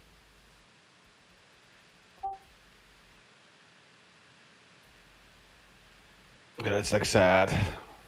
What a birthday gift. But yeah, we'll see how this will go. They clearly need that they're trying to use more material to have this extradition thing succeed for them. It could backfire because they're working now with like obviously unreliable people. the Siggy guys unreliable, Sabu unreliable. So Oh yeah, absolutely. They were unreliable, but they you're were cutting both off under so bad. talking to each other. Really bad.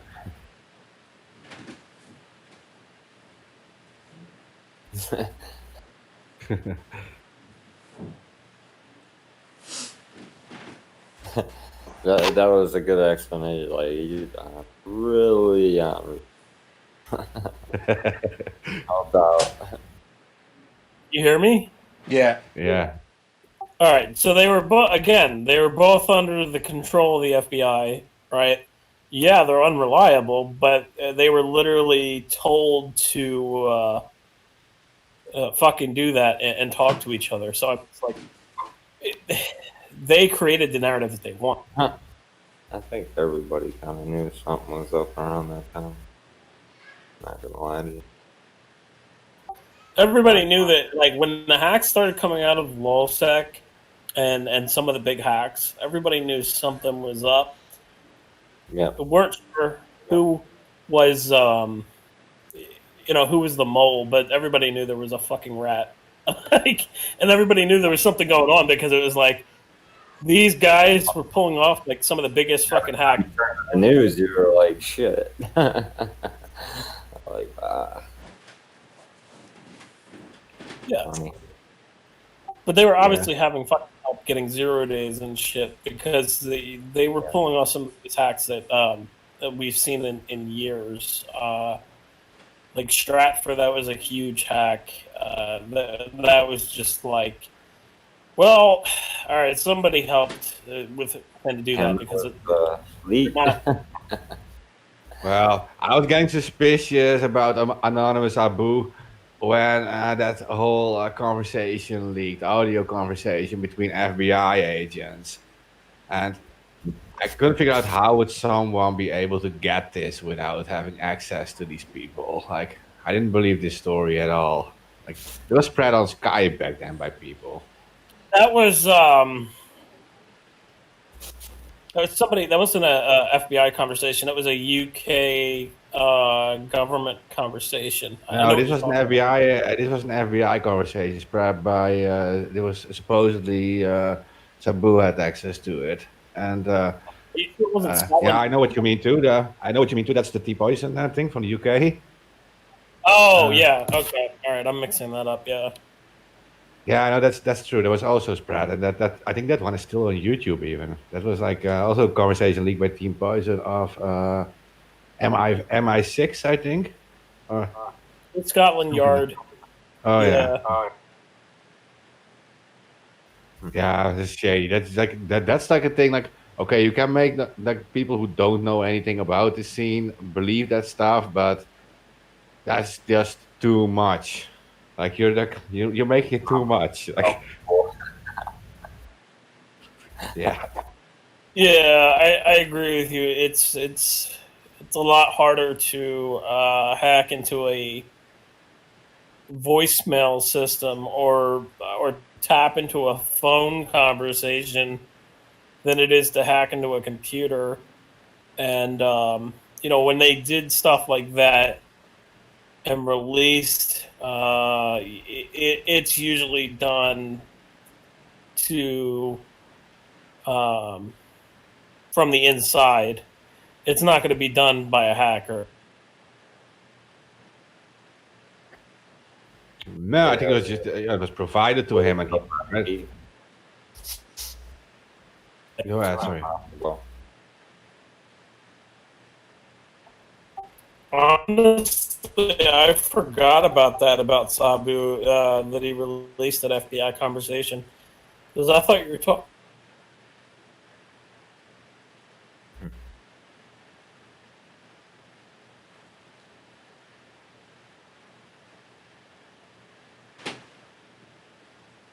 Everybody just dropped out. Nah. Nope. Yeah, back then he was just he was still using this name Anonymous Abu, right? Like, not Sabu yet. It was like we knew him as Anonymous Abu.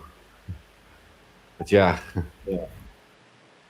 And the thing is, like, you know, like, I knew something was up with him. In my opinion, when he was trying to get people to hack things. Like, I knew that was like, oh, okay, well, that's a little suspect. When you're trying to get people to entrapping people, basically. Right. You would think.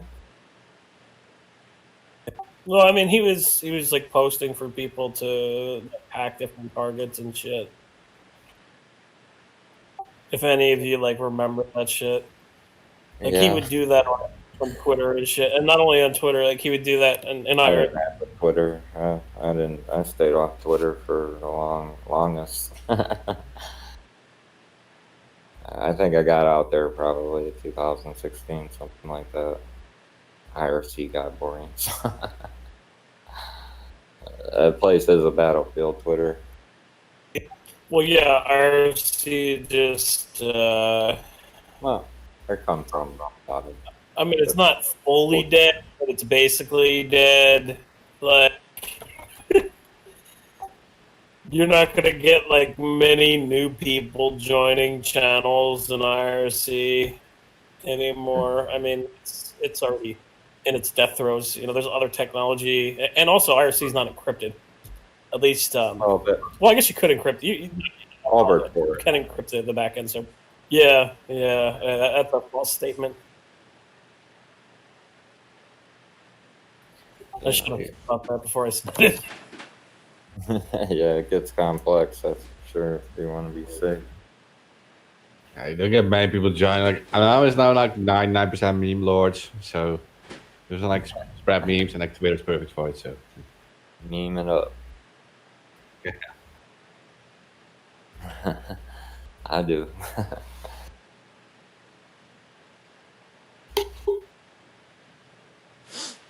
It's like we're all on Discord. It's like filling every server with memes. Just how it is. Well, I mean, you know, it's kind of like complementary to the Discord devs. You know, as Tyler said, that's why it took them so long to give us video and all this other shit on this.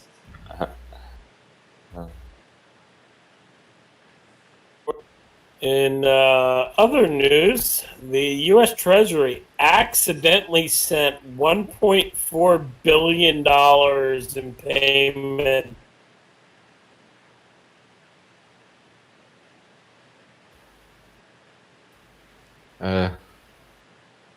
Is cutting off for just me, or?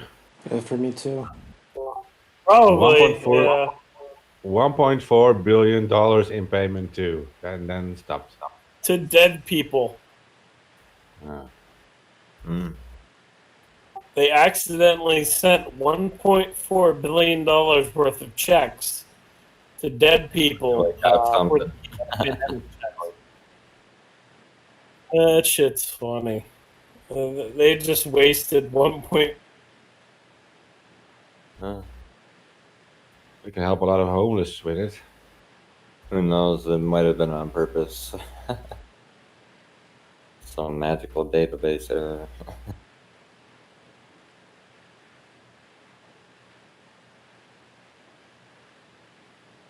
Never know who's getting their lump sum.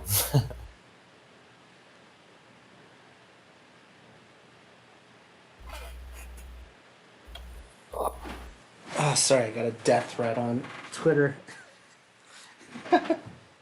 Some fucking really? Yeah, from some schizophrenic lady. Oh wow. Oh well. Yeah, I get it on Twitter time to time. Yeah. There's always the crazy ones. and they're usually also affiliated with QAnon. Throwing it out there. Oh my god. I just want to bash my head against the wall.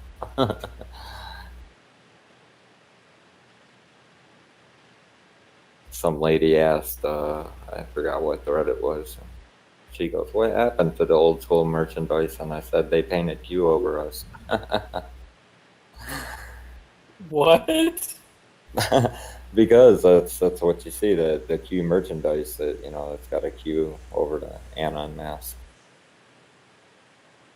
She asked what happened to the older stuff that was around, during like Occupy and stuff like that. I mean, you could still get a Guy Fawkes mask from Warner Brothers. If Right. You really, Yeah, if she you was really just want to fund Warner Brothers, you can. Yeah.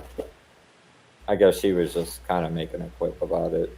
I kind of retarded with something a little clever. Well, don't say the R word. We'll get fucking suspended. Oh, Yeah. ban hammer.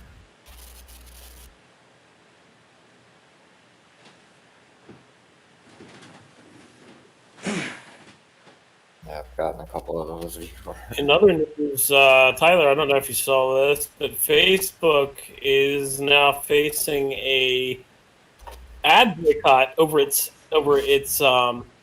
hate speech. Wait, what? Yeah. He should have left it alone about girls. Apparently, Mark Zuckerberg isn't removing hate speech enough for these people. So they are boycotting them over hate speech on the platform. Yeah, I've actually heard about that about a week or two ago, and it was very controversial that all of a sudden Mark Zuckerberg wanted to defend free speech, and that and now it's like there's like a complete 180 where Mark Zuckerberg is now defending free speech for some weird reason. And a lot of some employees actually quit after that meeting, from what I understood.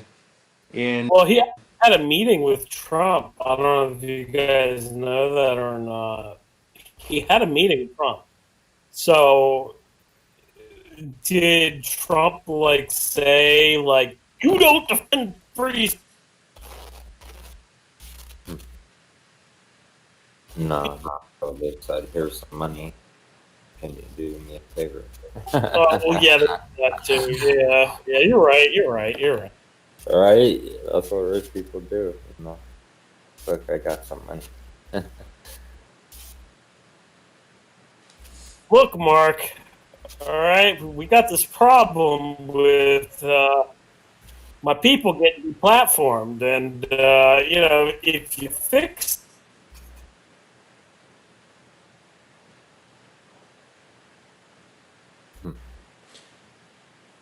Yeah, that's interesting.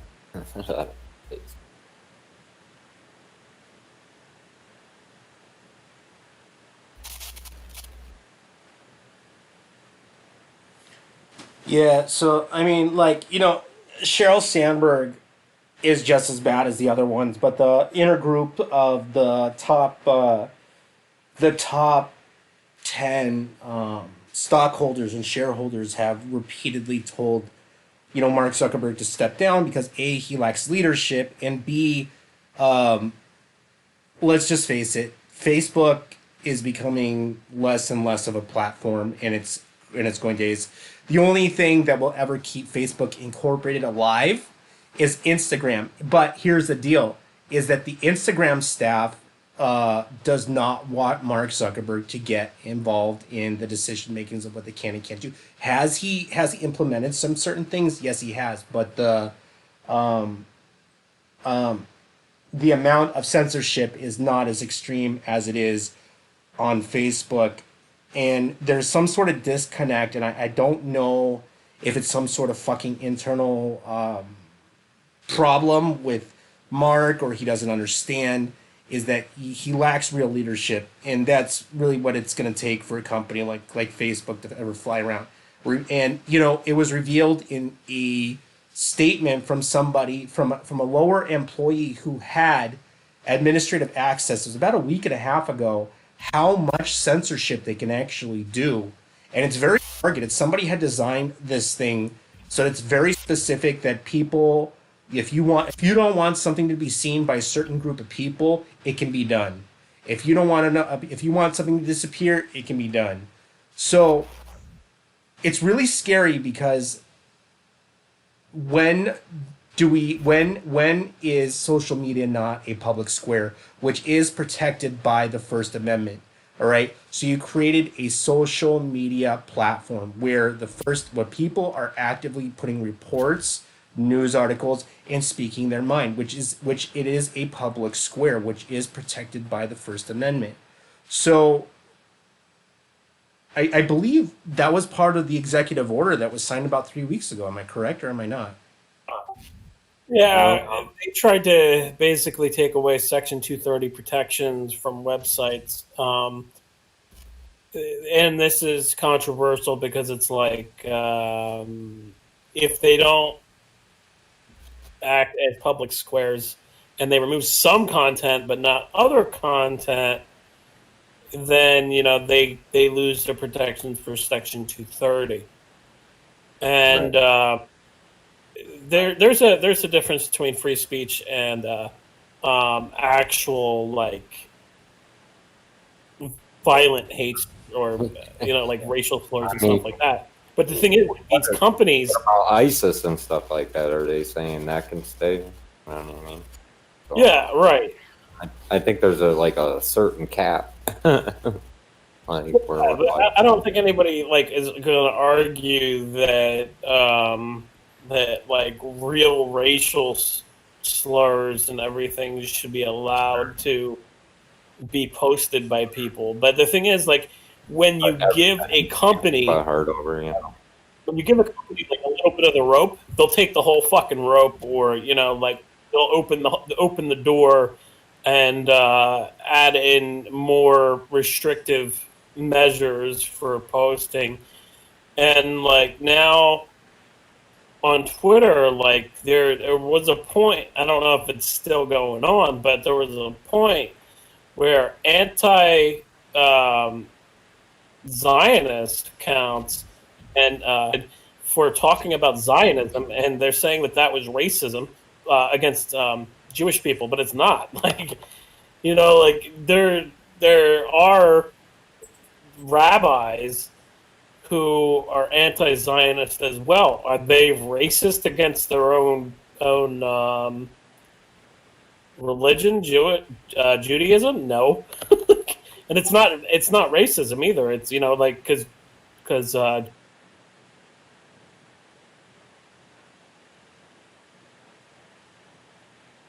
it's so ridiculous. Yeah. There's far and then there's too far, Yeah. In other news, I don't know if you guys realized or not, but we reached a new high in COVID-19 cases, both global and here in the U.S. Dropped the ball from day one. Immunity. There's no immunity because the antibodies in that build itself up from being infected by the virus vanish after 2 weeks. In going back to what I was saying before.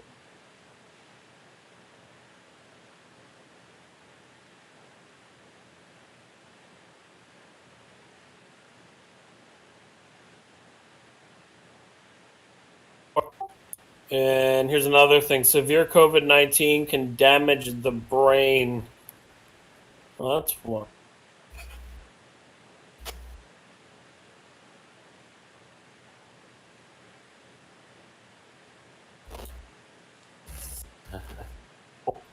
Here's something for you, Tyler. I just found this.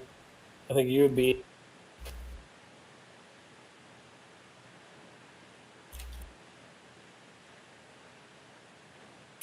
Are you there? Hello? Yeah, I'm here. Okay. Yeah, can't read. Send it in general chat. Maybe you can. So I'm not speaking too much.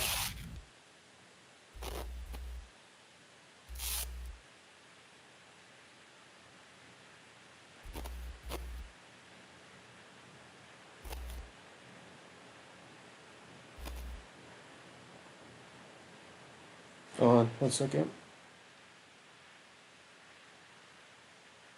Did you get the article? 1 second. All right.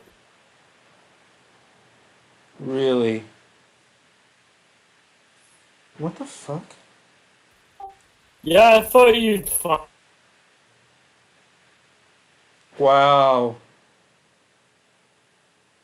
Yeah, the iPhone's been tracking you.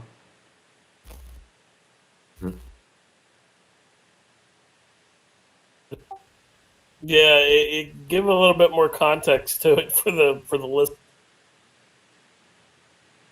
Yeah, basically. Yeah, I've known with the Android operating system, there was a research team at Berkeley that tried to delve into the Android operating system and found that was actually recording your geolocation. No matter what. No matter what you did, yeah, you basically had to, get rid of the restrictions on the phone to kind of disable it, and it was kind of like they had to go to, basically root the phone just to have access to that. So I didn't I didn't know is how to delete significant locations. There are a few ways. Jesus, I think it was. Jesus Christ, I didn't even know about that.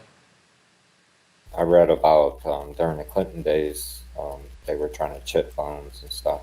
Something with Congress where they were trying to stop them. Basically, as soon as cell phones started taking off, early 2K.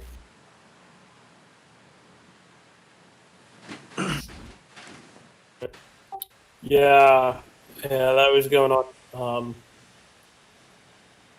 It's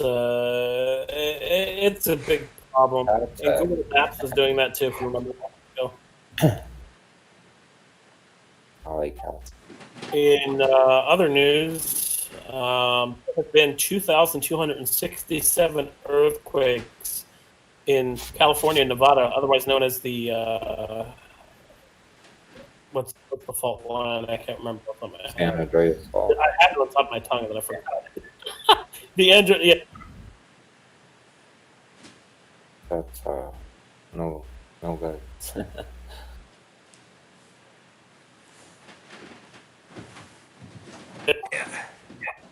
I had it on my tongue, but I just forgot it. Like, I don't know why, but I haven't really.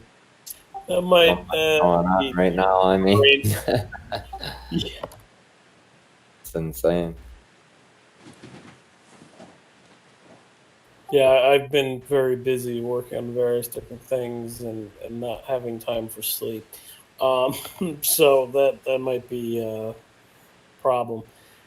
But there was 2,267 earthquakes along this fault line in just the last 7 days. So we might be heading for the big ones soon. It's very interesting because that's. Yeah, this is crazy. Well, I mean, but the thing is, I've known Apple for a while. Like when they get a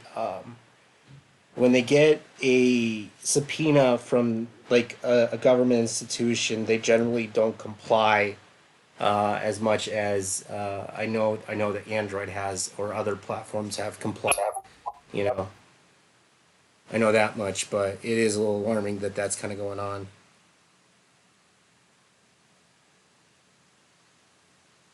Yeah, I don't understand why they would have that in their settings. I don't know. I really don't know.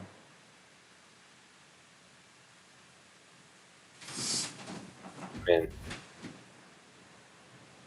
what's the normal amount of earthquakes in 7 days? I guess that would make the difference of it, you know. Yeah, we're kind of talking about two different topics at once. Yeah, sorry. Oh, okay. Yeah, well, it's a good question. If you have 2,200 plus earthquakes now over 7 days, Right. we have to check what's normal, right? What is the normal situation? Right. Yeah. I just don't. I don't know. I'm a computer dude. I'm very analytical, I guess. I'm like, Okay, so I'll give you like a lot. I mean, fuck. I'll give you a average between the years 1973 and 2008. There was an average of 21 earthquakes along the Andreas Fault system. So yeah, this is pretty fucked up. Then, see what I mean? That makes a difference. The significance. Now it's like, holy shit. Yeah, I think I'm still looking at it. It's an interesting topic, and I would urge people to look into it more and not take everything that they hear for granted, because I'm just doing this research on the fly. But I know that 2,000 is a lot. I don't know the actual average moderate earthquakes. Right. Oh, okay, yeah, now I do. All right, so the average moderate earthquakes in an average year along the Andreas Fault line is between 12,000 and 14,000 earthquakes, but that's not. Those are smaller earthquakes. They're not big earthquakes. Now, out of these number of earthquakes, there's been several bigger earthquakes and mostly smaller earthquakes. So it could be.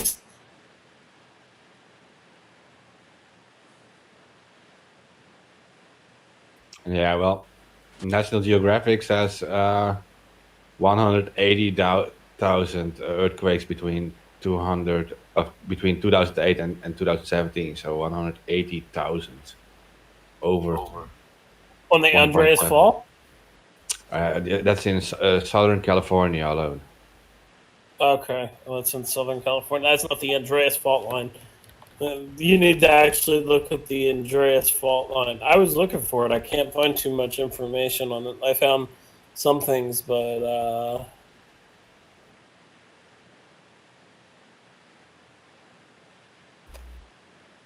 On the Caltech one or no?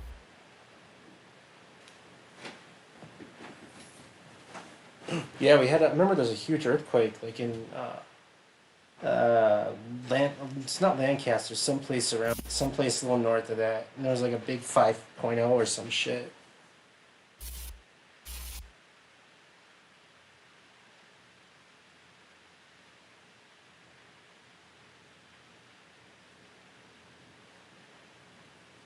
Wicked out there.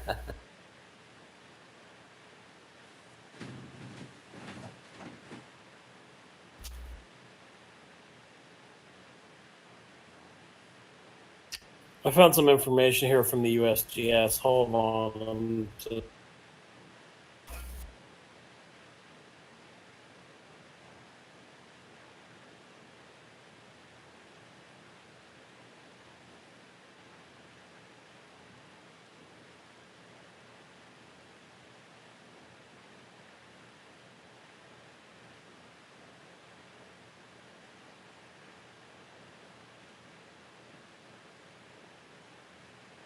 Guys, is it me or is it like a dead air now? I'm looking for information so somebody else can speak.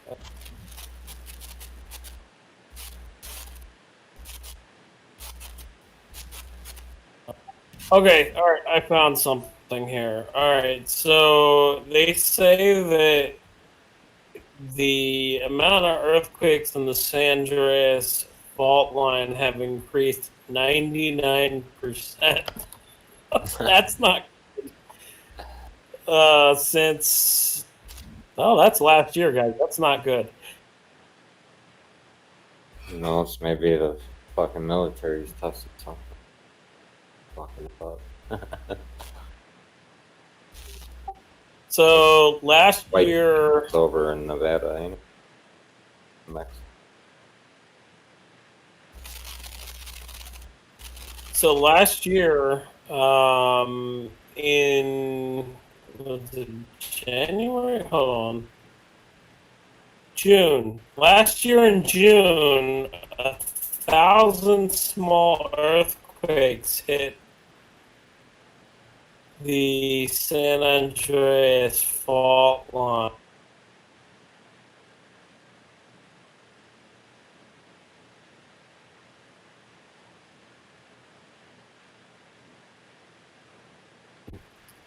The San Andreas fault line is actually 200 years.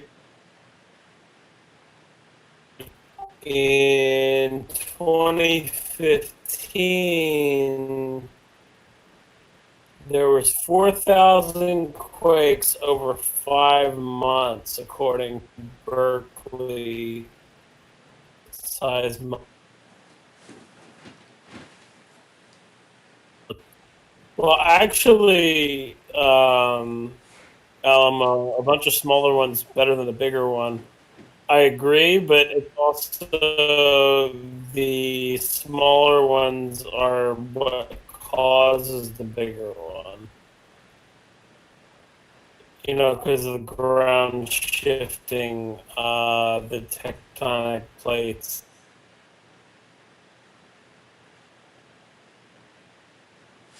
But it also depends on how small the earthquakes are. So they're like magnitude like 2s or 3s. Yeah, Or there's a place out in California called Ridgecrest. Yeah, I remember after an earthquake, they almost had like 3,000 aftershocks. So, I mean,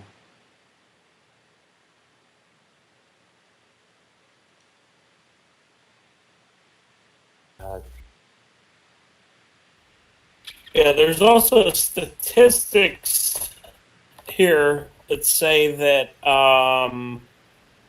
there's only a 5%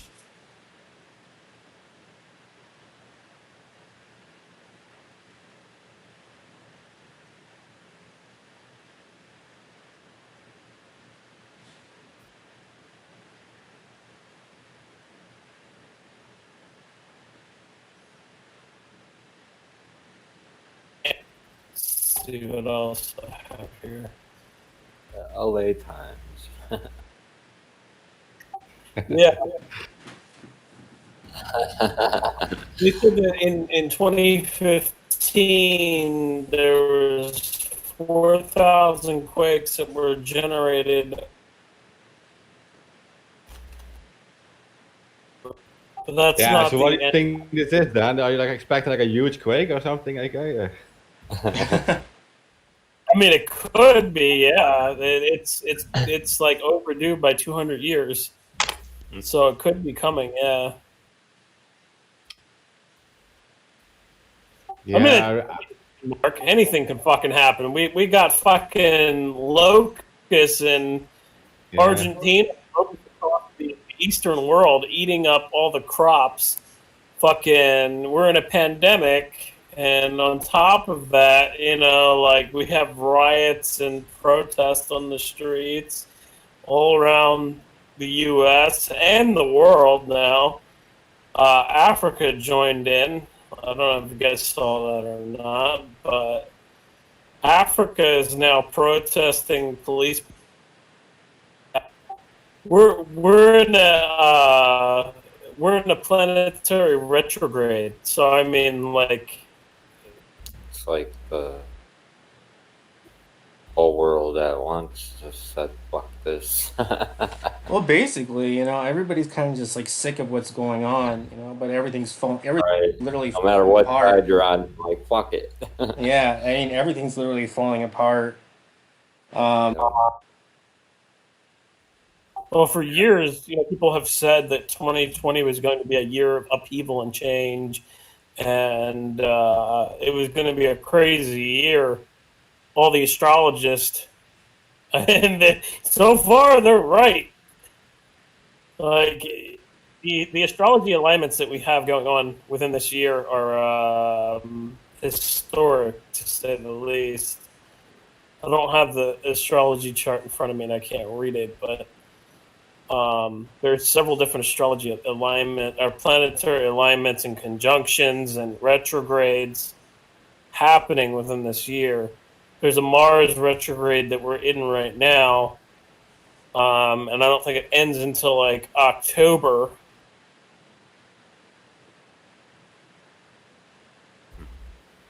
Yeah, well, the human rights are not partisan, right? So everyone now like is moving at once. They're like unhappy with how everything turned out to be, like the slow militarization of the police and the destruction of human rights. It goes on and on. And Oh yeah, like we discuss about the Assange situation is a good example of it. But I mean, like people get beaten up by police officers who are supposed to actually work for them. But yeah, it's like But it just seems like um, policing in the United States become like a it's like separatist group. You know, they got their own little cliques, their own bars, their own circles of friends. You know, they hate yeah, everybody else. You know, when they go to work, you're a suspect. Like fuck you, even if you're my mother. You broke the law. You know, there's no wiggle room anymore. You know? So yeah. But that's they, just what I don't get. Like these people also like when they're done working, they get home and what don't their families like talk to them or whatever? Like nah, man, they become RoboCop, man. yeah, I can imagine like your family's like annoyed by it too. Like they watch all the stuff that's going on. They're not all police officers. And it's Yeah, you would it's think some of them. So I can't, you know. So, not the same about the military, right? Like you have all these. yeah, especially the military because they recruit out of cities and stuff like that. So most of them know, you know, that a lot of those military guys didn't want to be there, especially the ones in D.C. when they started just beating the shit out of the protesters for nothing. So that's what I also read that many of these police officers who are involved in that stuff are actually former military, and they have like a different way of looking at things. Fucking stormtroopers, man. They all fucking geared up. Yeah, it's weird to me. I mean, Well, like they were just hitting people with the shields. Like I've never seen anything like that where people have water bottles to defend themselves. yeah, yeah, but like then you have all these NATO wars, right? And then you send out these soldiers, and you claim that they are fighting for freedom. But if they're acting like this, then I think they're like kind of like losing that whole fight, right? There's a disconnect between the U.S. military, more or less, high high structure command.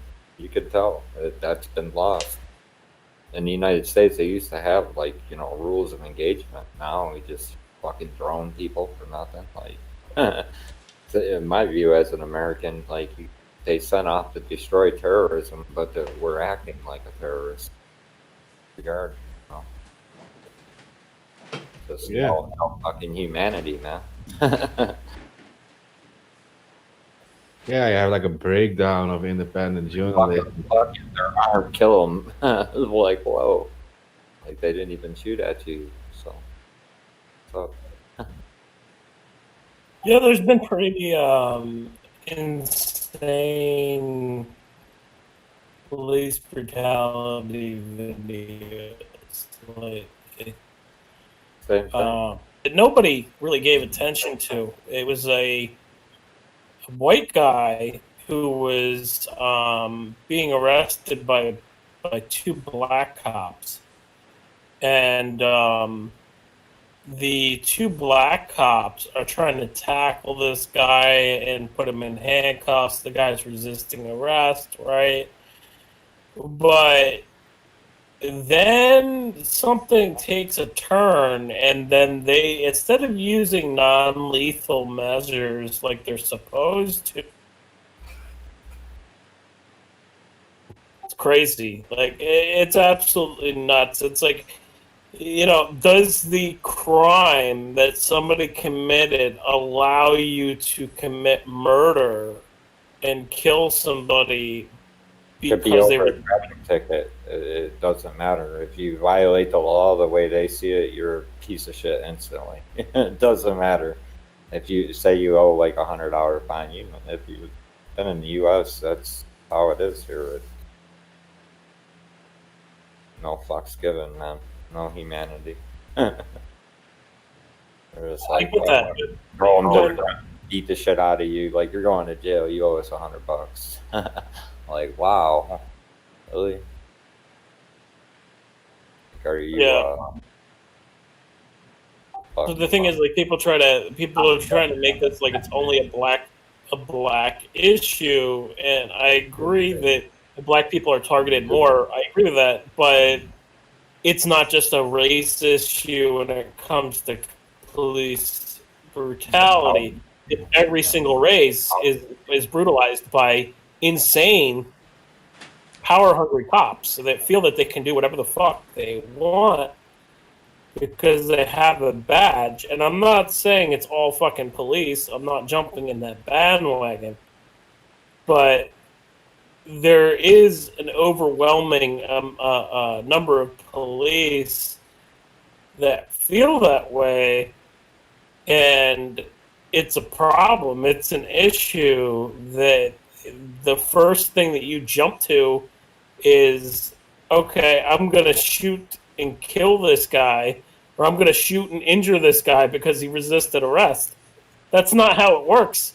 You have a fucking taser. You have other measures to, just, if that's the job. By shooting somebody in the back too, you know what I mean? Like, if you think about it, like if you went out to shoot your dog in the back, or shoot your dog, or how that old saying, take the dog out to shoot it here in the U.S. Like, if it was running for you, that's just fucking inhumane. No excuse for it. You could have fucking threw a rock and hit the dude and stopped him. Like anything. Well, number one, if you're not somebody down, you shouldn't be a cop. Sure, yeah. Yeah. And what trips me out the most about that, what happens in the United States, that with like regards to the news, is you always see these freaking, mass shootings happen and shit, and then the suspect, like somehow he comes out of that bitch like unscathed. Like, wait a minute, like, damn. Like, you would think they would be running in there to just fucking lay somebody down, but no. In most cases, they shoot to kill in a mass shoot. They do. They shot quite a few of them, but there's a lot of them that just, I don't know, somehow end up in handcuffs. Don't get. Or, as like I said, just some petty traffic stop, or small drug charge. Somebody loses their life immediately. Punishment don't get crimes.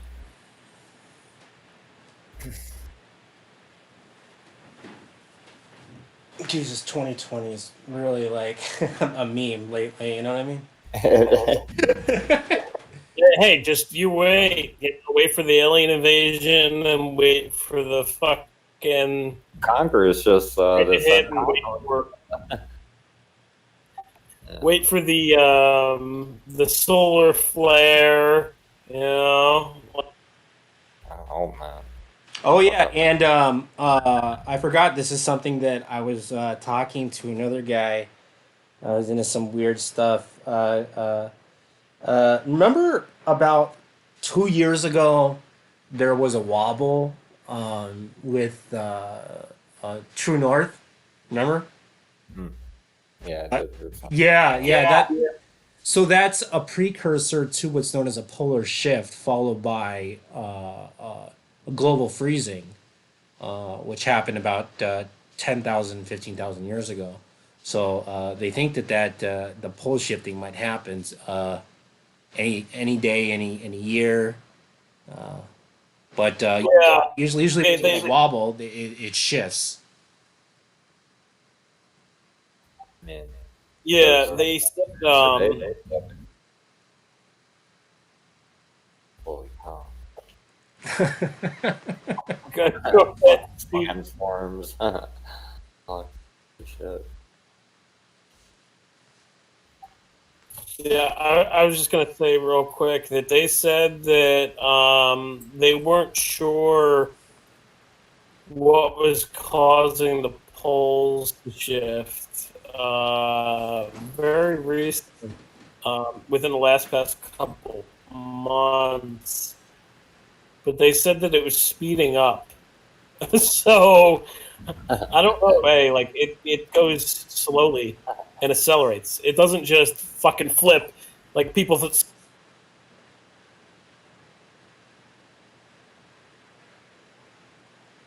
Yeah, I north mean, becomes south, south that's becomes not north, so and fast. then shortly after that, what was, I forget what happens. It's I think the um, was it the rotation? So there's a circular rotation on the north, and then a counterclockwise rotation on the atmosphere conditions on the south, and that reverses too. And I don't know. I guess the last time that happened, it created an ice age, from what I remember. Am I wrong? No, yeah, you're right. And in regards to like magnetic field, they're saying that um that the Earth's magnetic.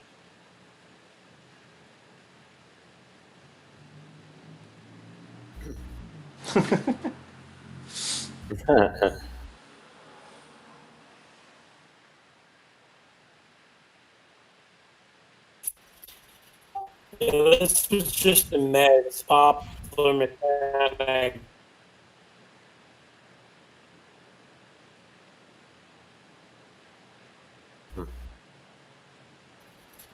Yeah, they say the magnetic north pole is rapidly moving because of some blobs, and they're not.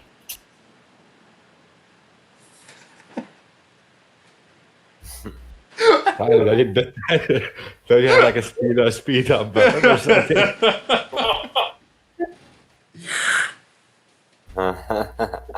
Like I'm I can't always help lagging, dude. I'm not even on a fucking VPN right now. no. Sometimes you're like talking super fast, and then it turns into this super slow drunk ass.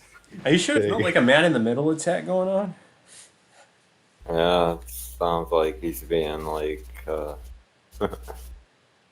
dragged. No, if you had a man in the middle attack, there's obvious signs that something's going. I mean, it would be obvious, and then Yeah, what it usually is most of the time.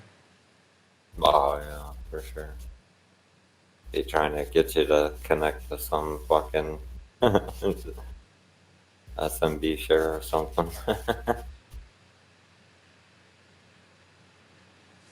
yeah, it's not that. I think that that the ISPs have started throttling connections in the U.S. Well, Because that's right. of the They corona. lost. Yeah, well, they lost title. We lost Title II of the internet, and only certain states have adopted to not opt into it due to whatever the FCC deregulated it. But That's such fucking bullshit. I know, right? I think it is specifically Discord, by the way, because he's having problems here on Discord. But last time he had it too, and then we switched to Telegram, and we had like hours of perfect conversation. It's got to be a problem with some sort of integration with Discord, then. Yeah. Potential to potential. I wonder if there's an update for Discord, and then I have an up. Yeah, sometimes it's like voice sensitivity. I had to play with mine a little bit. Got so Yeah, it's not voice sensitivity. It's literally like,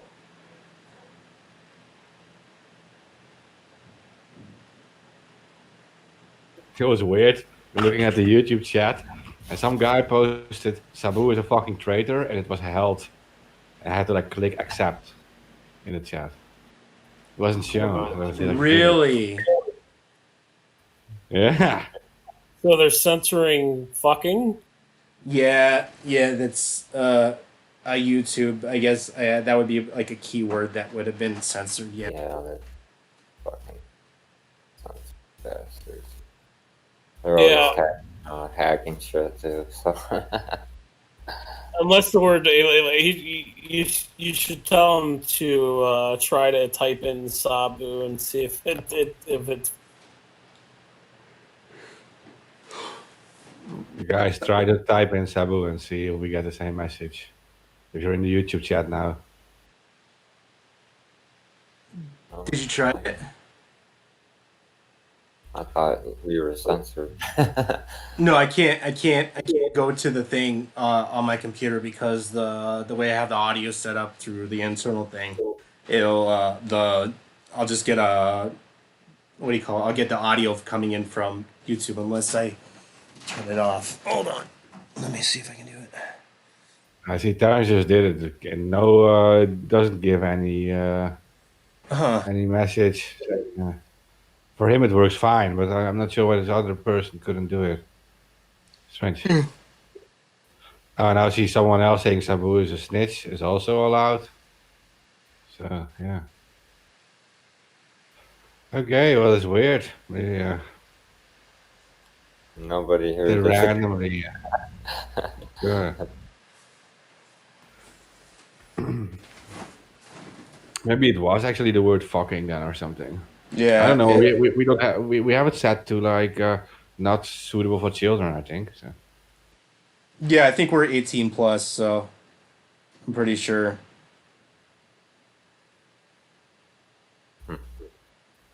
YouTube is not yet like CNN or something, right? I mean, still just YouTube. I mean, this channel, I think, is not even like registered in the USA or whatever. So, Is that where they're doing from the US? I'm not sure how it goes with different countries and rules, but I mean, Yeah. you're supposed to say the word fucking. I know that the US media, like on TV, it's very strict with that stuff, right? They fucking blocked what was it, the Eagles ban here. Because it wasn't like it must have been some kind of fucking privacy issue or something. I was like, are you kidding me? Like the fucking Eagles, like I can't watch it. God.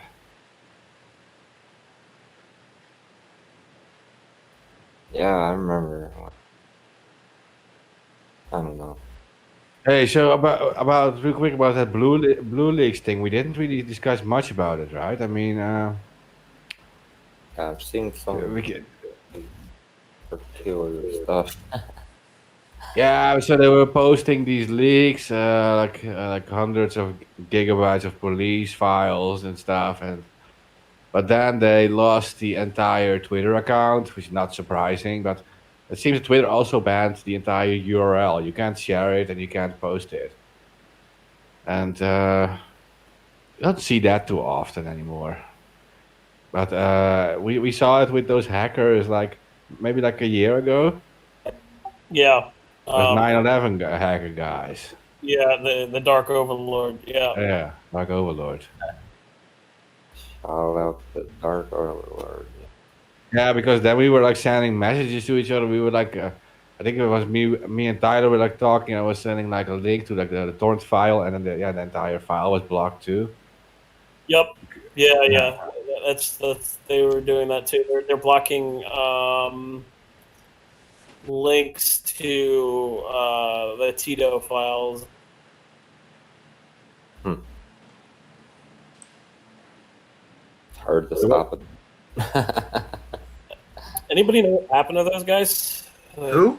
Did they end up getting assassinated? 'Cause that's where I saw that. I know what happens with these 9/11 leakers. Yeah. They They they disappeared. leaked way more than 9/11. Though they were hacking into celebrities' accounts and shit and selling. Like they had a whole list of like plastic surgery, like pictures of celebrities and everything, and they were leaking those too. And like they had a lot of the 9/11 leak out of like the goodness of their heart. They were doing it for a ransom of money in Bitcoin. So I mean, you know.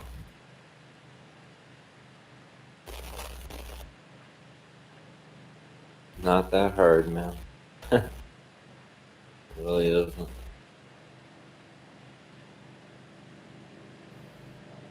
Well, they had 11 files So, from litigation firms. So those SIM swap hacks by these kids. They were like in some Discord server. They were just doing all these hacks on these celebrities. They even hacked Jack, I think, on Twitter with like a SIM swap. No, it wasn't a SIM swap. It was a cloud service that Twitter was using. And then they were able to log into the cloud service and exploit the cloud service to tweet from. Yeah, an old service that was like no longer in use by Twitter. But he was still using it, Jack. Yeah, he still had his API connections connect. Yeah, well, these kids were calling to AT&T and ordering SIM cards on the fly. Yep. People. Yeah. Anti. Not People only are still AT&T, always the though. weakest. Yeah. Yeah, it wasn't only AT&T. It was others as well. Somebody has really bad static. It's like her. There was others too, but I know like these guys were talking to like some Discord server about it. The Discord server got deleted, by the way, when they started linking to it. These guys, they started literally promoting the whole Discord thing on their Twitter. Well, it got deleted, of course. Yeah. You know what else happened this week? And I don't know if you guys heard about this. There was a group of militia guys calling themselves the Boogaloo Movement and wanted a civil war within the United States. They ended up bringing automatic weapons to a protest at a Christopher Columbus statue in New Mexico. And they ended up killing a protester and shooting a police officer. And apparently there was about 2,500 accounts in a Discord chat. And upon the arrest, I remember they had one of the guys, I think, was killed in a shootout, and he had on him like a manifesto on him, and these guys in the Boogaloo Discord chat, I guess they deleted the stuff, but they sent, I think the Discord people sent all the information to the FBI. Yeah, they're accelerationist. They want to accelerate the demise of the U.S. to have a revolution. You can't make this up, but they're all Telegram and shit too. I mean, it's they're all over the place. Yep. Well, people are now saying they can't even post an article about Twitter censoring the blue leaks. Yeah, it was really weird too because Archive, the Internet Time Machine, had deleted it. I dare not, spell it out, how to get there. But if you're crafty enough to use a search engine in a way that can be used in some sort of fashion, you could probably find it. So. If you're not, you should probably not do it either. You should not do it anyway. I mean, if you're not crafty enough to find it. Yeah. Oh So yeah, stay out of for it. sure. The FBI is monitoring that shit. Yeah.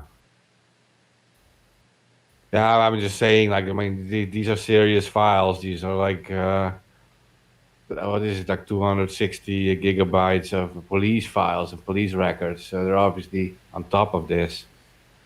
Yeah. Yeah, the Blue Leaks was a hack by Anonymous. And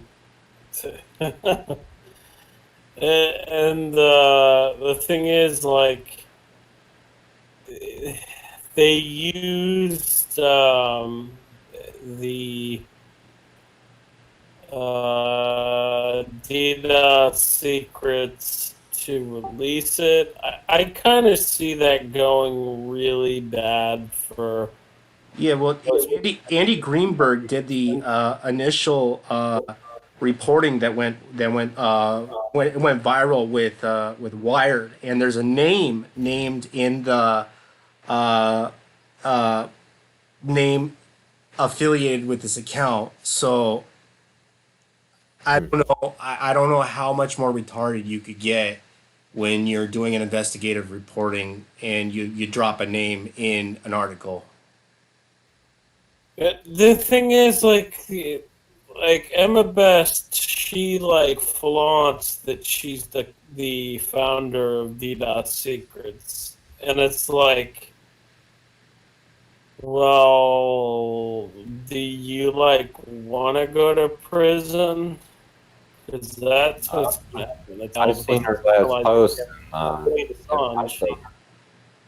You know that movie Beetlejuice. Yeah. She she posted a meme like, what did it say? Like, I'm gonna go fucking crazy on you or some shit. I don't know. I just knew what it meant, you know. Seen the movie in time. I thought it was funny. She not being shy about anything out there. Oh. Yeah, and the thing is, like, when you're posting hacked information and you are a public face for it, you know, you're gonna get fucked over. Like, that's the reason why, you know, Julian is being dragged through the mud. It's because he put a face out there for WikiLeaks as the founder and editor. Now he's no longer the editor. He's still the founder, but he's no longer the editor. That's Kristen Harafson. So, I mean, it's like, if you're going to post, like, private information on the police, I mean, you should have done it. I don't know why it went through D Secrets, but anybody who was involved in that is going to get fucked. Like, if they're going to. Kudos to the leak. Great job, but it stuff like that, you know, like anything high profile, it's always taken out quite a few people. A lot of people lives got destroyed over it. Just like I said, a well-informed public My fucking god. backlash. The fuck? 1 second. I'm gonna drop this in the chat. What's up?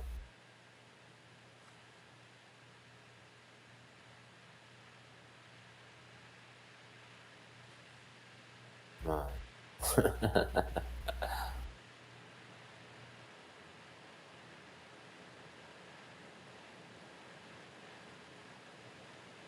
There you That's go. something that he made available to journalists. But that must be it. Must be the link there. Yeah.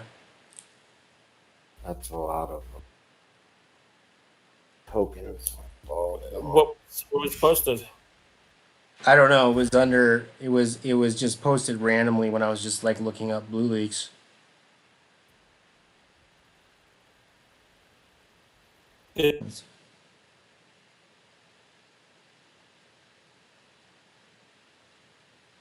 Oh yeah. Okay, so they made like a mirror of it. Can just browse through the files. Yeah, we should probably not mention that on air because No. we'll have a certain ban.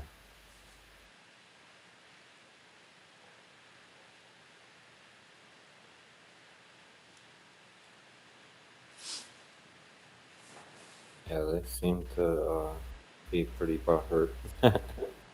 Imagine having a file list of 65 megabytes. Literally a list that contains just words of the different files in it. No, the leak was like 270 gigabytes last time I checked.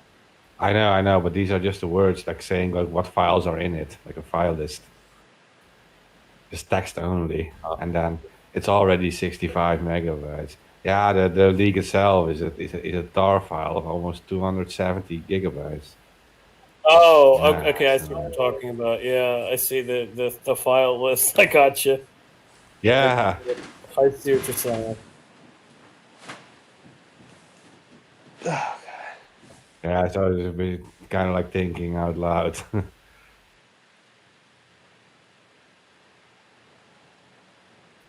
I'm surprised that, to be honest, I'm surprised that GitHub is.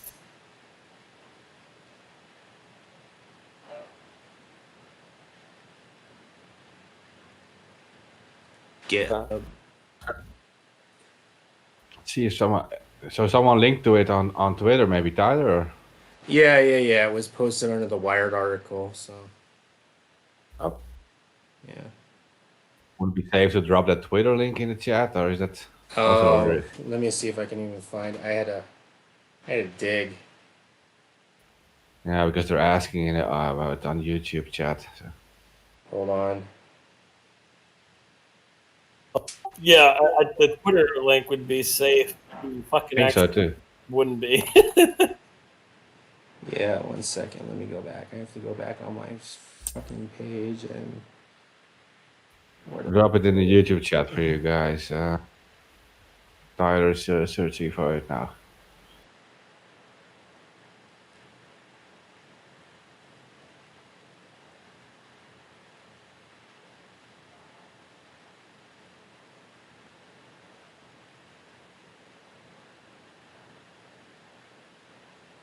Hold on, I can't even find the.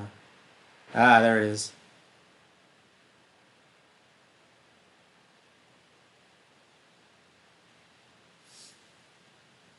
Where's the server?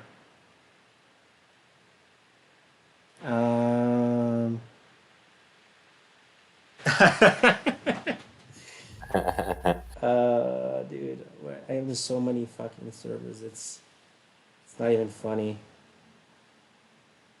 yeah, no, that's how I feel. There we are.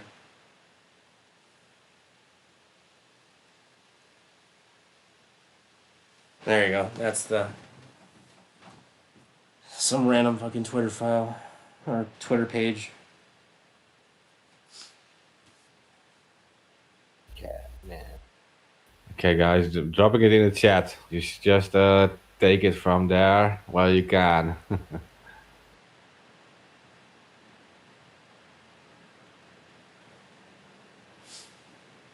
And highly recommend not going there with your home IP.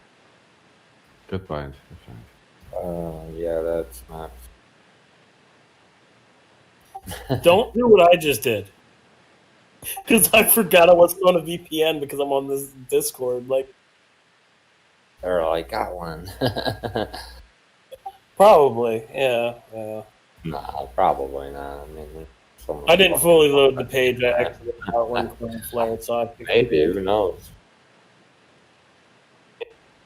it was like I'm pretty sure I only connected to Cloudflare, to be honest, because it just said like blah blah blah blah blah cloud. It's not like I'm not on any other list.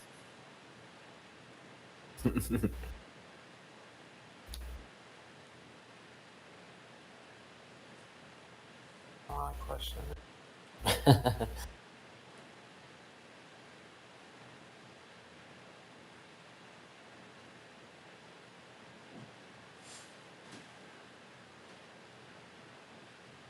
Okay.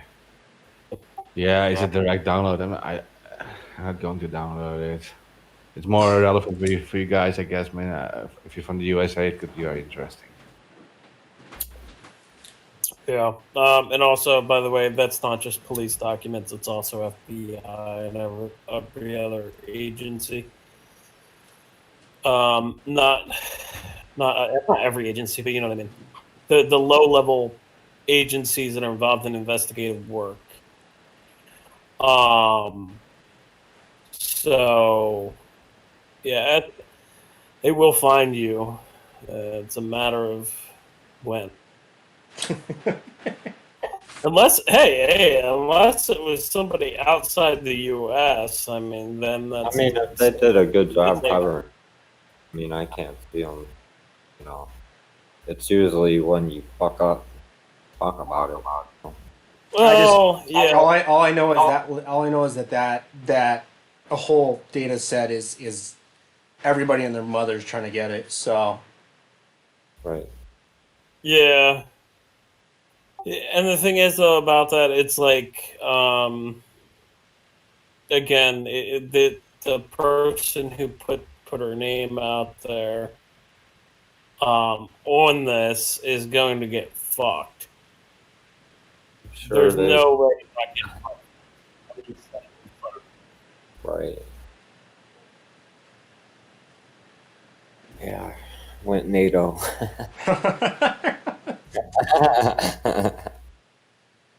On other news, Amnesty is saying that Israel's NSO group is being accused of contributing to spying on journalists and activists in Morocco.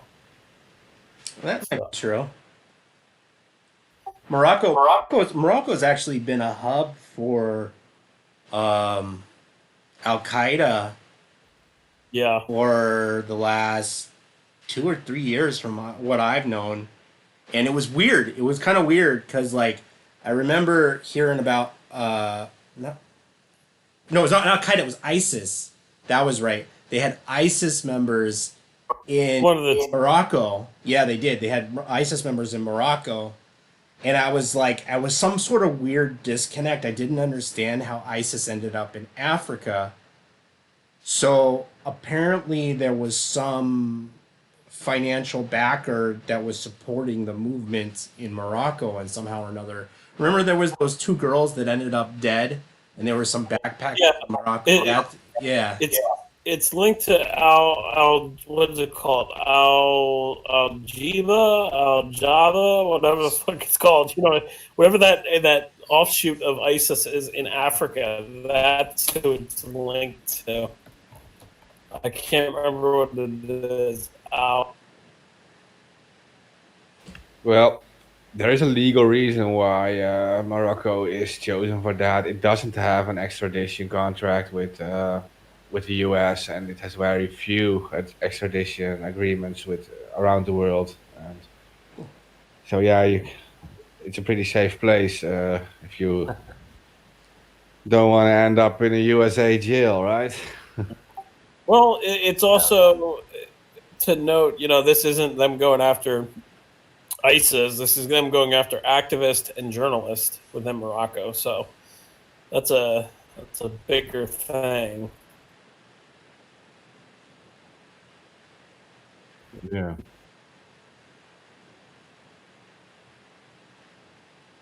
But yeah, just because they don't have an agreement, they sometimes do it, and they have a king deciding on that, so to speak. Technically, yeah, they have a government deciding, but you have like a Moroccan king too, and pretty much the real decider. Yeah.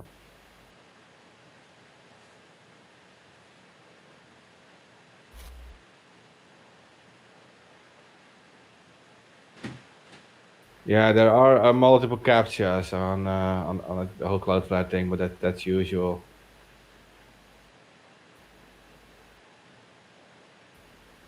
If you have JavaScript disabled, it might not show those things. Ooh, no doubt.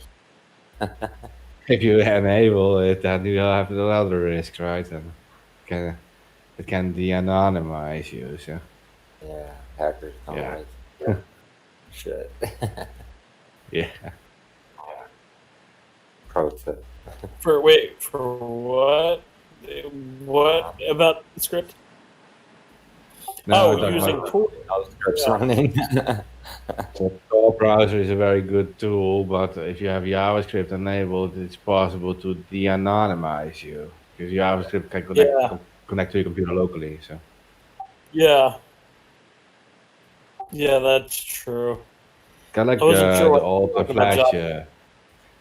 Hey, remember the old Flash videos, right? And then you have like a click link, and you click like open Flash, and it connects to the Flash software on your computer, and it makes like the complete Tor browser useless. Yeah. Yeah. The site connects to the software on your computer. So Right. yeah. Making local calls. Yeah. Yeah. Reporting. Yeah, that's true in regards to Flash. But the thing is, like they started to do away with Flash now. It's now HTML5 all over the place. Flash is like completely obsolete, and it's also has severe exploits. Oh, Yeah. It was an abandoned project, I think, right? Am I wrong? Right or wrong? Just moved into Adobe. Just went more cloud-based application software now. Don't have single set installations anymore. Anytime you buy a subscription, it's set up something like JetBrains, for example.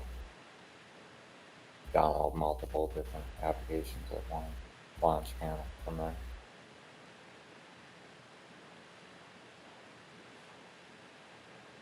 All in the cloud, somebody else's poor computer.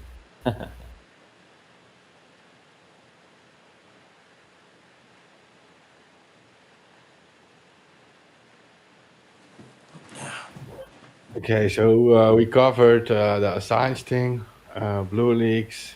We covered earthquakes.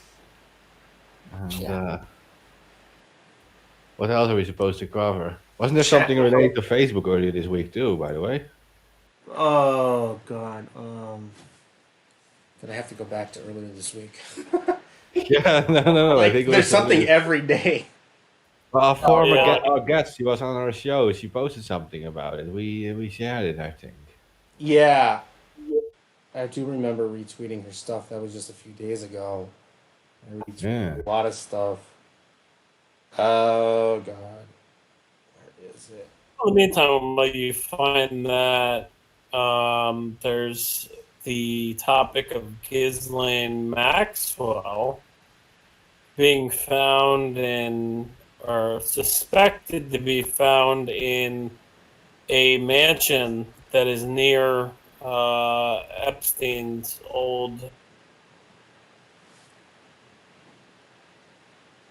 Oh, with a pedophile island that he had out there.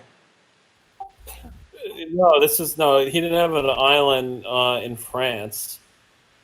That was basically off the coast of Florida. This is like he had properties all over the place. He had a property in Mexico. He had a property in France.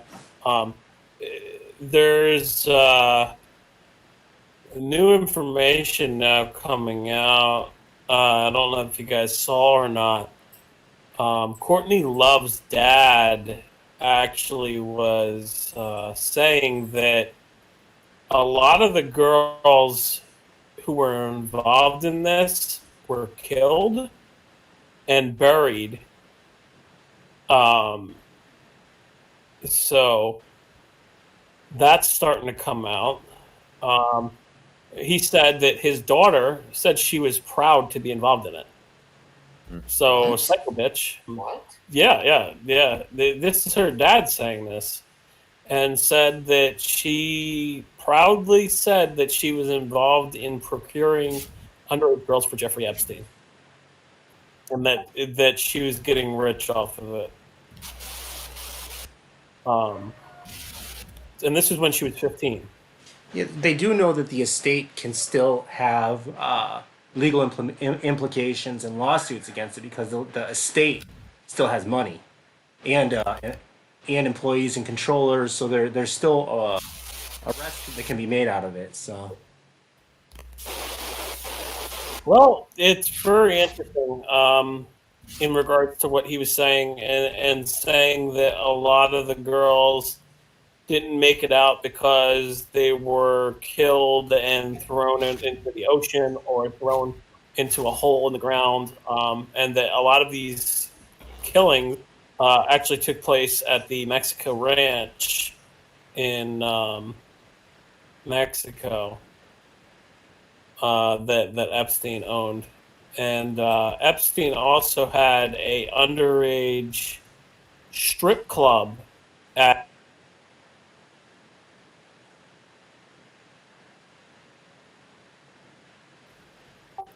So it's very interesting, some of the stuff that's starting to come out in regards to Epstein and how they're letting Ghislaine Maxwell just get away with it and not go. the only reason I know that they haven't arrested her is because they don't exactly know where she is. She filed a lawsuit. I don't know to who though. I remember hearing about it on the news about 2 or 3 months ago. But she must be somewhere where they don't have jurisdiction over her. I'm just guessing. I mean, she's in France. They have jurisdiction.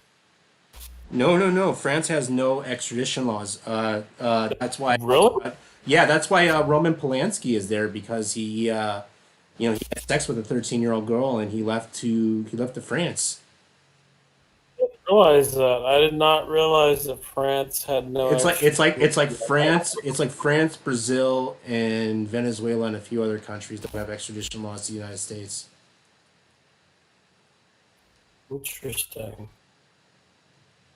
Germany officially doesn't have any extradition of its own citizens.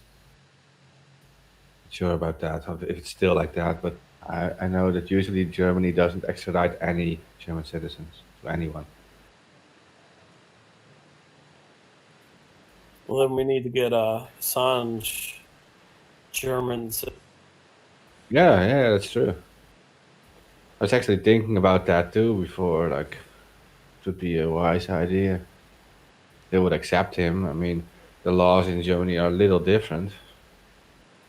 Isn't that what happened? Certainly. Lori, you right? Well, at least, like, if he gets, like, convicted for anything in Germany, he wouldn't face 175 years in prison. Like, Yeah. it would be like a year or two, I guess.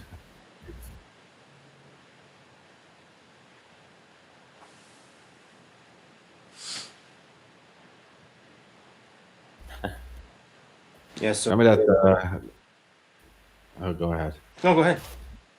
No, I was just thinking about the Lori Love case. He was like facing 99 years in prison, but that same a crime, or so to speak, was only 2.5 years in the UK. Well, that's what it should have been in the United States.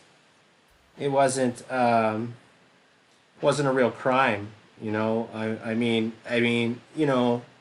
DDoSing a website. It's like, so you stopped a few people from accessing a website. They accused him. They accused him of hacking. So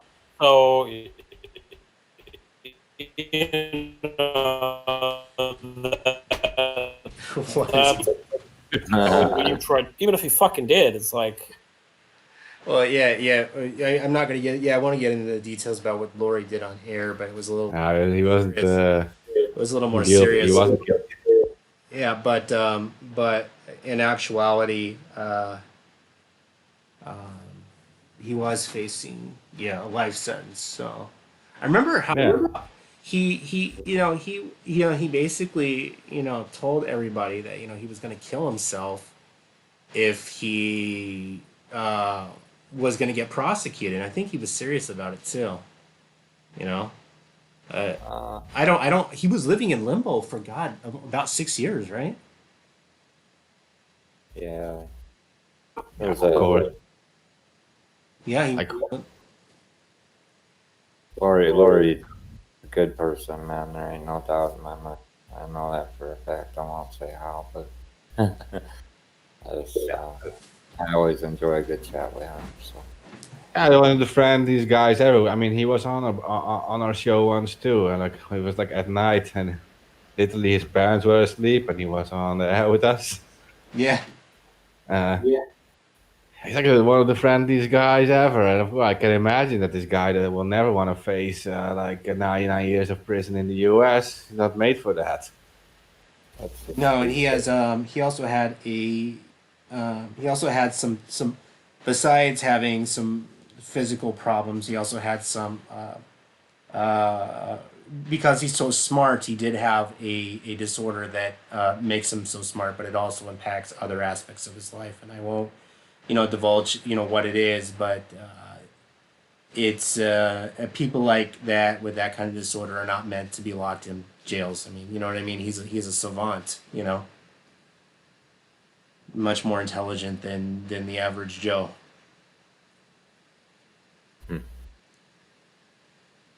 Yeah, but he was a nice guy, and it's just inhumane to hand somebody a 100-year sentence knowing that you can't even serve it.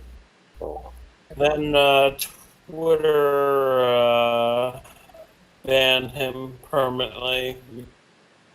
yeah, he was in another social media site. That's just really not Mastodon, I believe he's on. Yeah, I tried looking for him on that site, and he went dark for a while. Yeah, a lot of people did. It was a good attempt. I don't know. I just never saw it like actually kicking off. Yeah. Full work. And I don't like the interface of Mastodon. I did sign up for an account, but I don't like. Yeah. Well, it takes some effort to get used to it, but yeah. Yeah, I don't like the interface of Mastodon. I don't like the interface of Gab. Let's see what else. I think that's about it. Like as far as like alternative social networks go. Like I don't know if you guys have heard or tried Float, but it's kind of like Twitter. It mirrors like the old Twitter interface before they changed it. So yeah, it's a little bit better, but there's not a lot of users on there yet. I mean, it's been around for a while, and it never kicked off. A few years now, right? What Float? No. The Mastodon. Yeah. Mastodon's been around for years. It just never really took off. The thing is, like, when you create a social network too, it's also the not username, the logo or website, whatever. But yeah, like a name like Mastodon's not going to take off. Like if you look at like all the social networks, it's one word that's like flows off the tongue. It's not like, oh, I mean Mastodon. I'm not one word. It's one. It's like Twitter, Facebook. Well, Facebook is. Gab is a better name, I guess. Yeah. Yeah. Also, like, yeah, Gab should be around like 2 million members now. Mastodon has a little more, I think, but one thing is nice about Mastodon is you can create your own instance, and you don't have to include it in like their search engine. You can just do whatever you want with your own instance. You can just install the script, and you have your own site that's very like similar to Twitter, I guess. Yeah, we're gonna be doing that same thing, like with nodes and everything. So we're gonna be borrowing that idea from them, but we're actually going to like implement it within blockchain technology and use nodes. So I like that.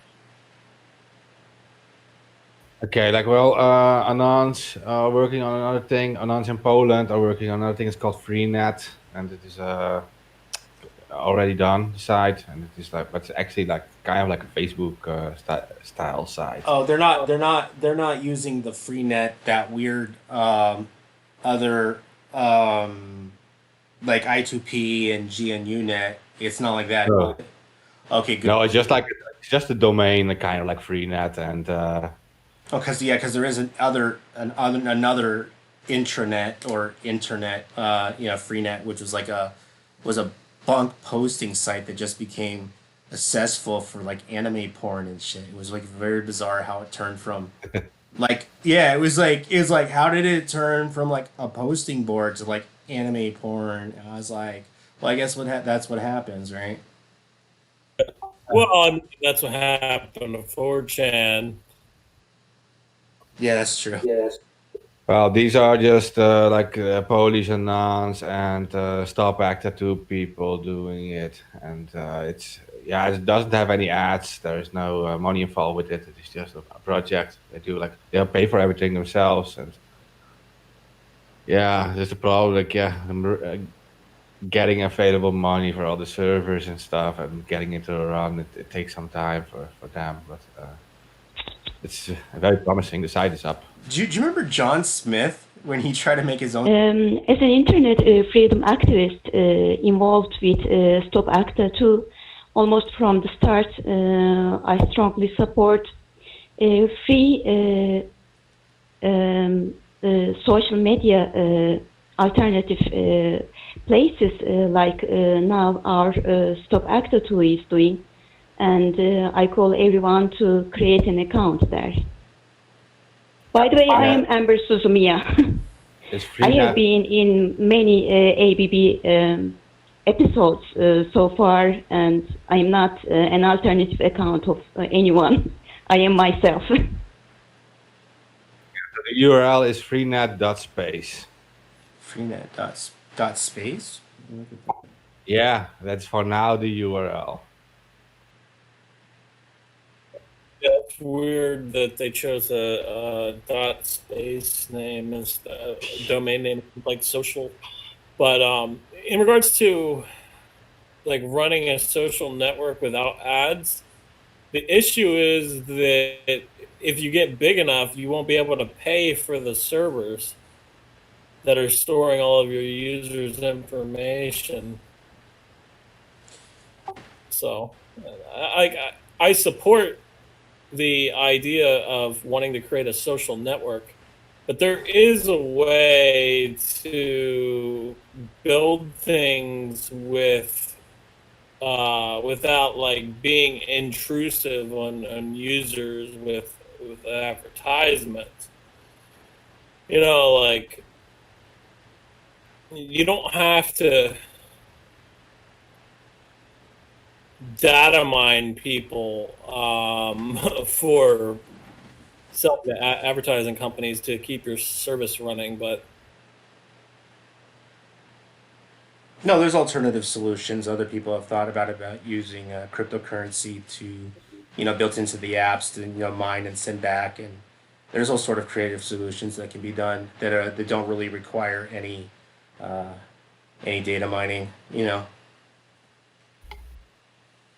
yeah, it can all be done consent based too. Like that's what we're doing is consent based, where you get to you decide what data you want to share, as opposed to like what Facebook does, where they're like, okay.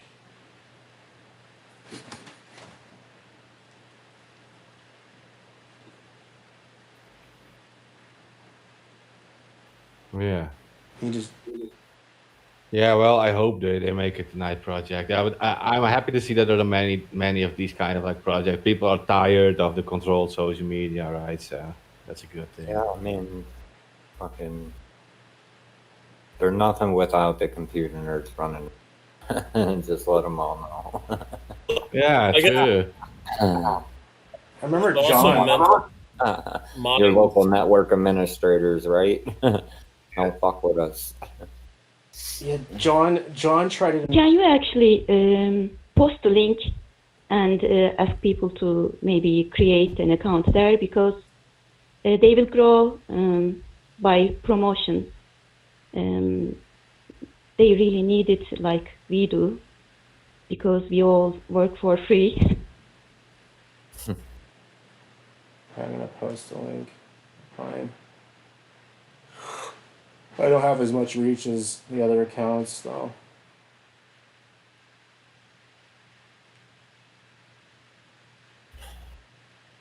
Yeah, I'm actually talking to Amaru, who is one of the co-founders of Stop Actor 2, and he's also like building on that site. And yeah,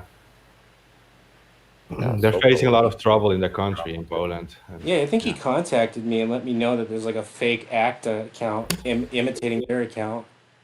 yeah, so there are other Stop Actor 2 accounts like imitating them and stuff, and like trolling and putting like memes and whatever, and making false claims. They're like the government side is like really attacking the movements now because yeah, they want to get their way, right? And Subactor 2 in Europe was so successful with like 250,000 people on the street that the government's like kind of like want to take care of it.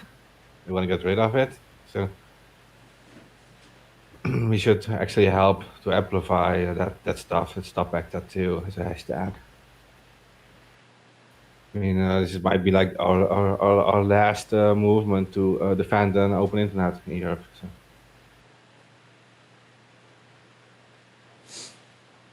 We were involved with the movement almost from the start.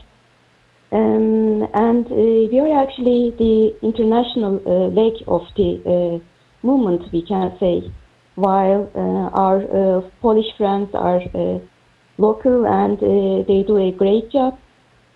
And we will get a lot of activity again based on that. As Million Mask March is also coming close now. Also shout out to Max from Anon Poland. He's also one of the creators of Freenet. And he has put a lot of efforts in Stop Actor 2 also, of course. Good. Free the internet.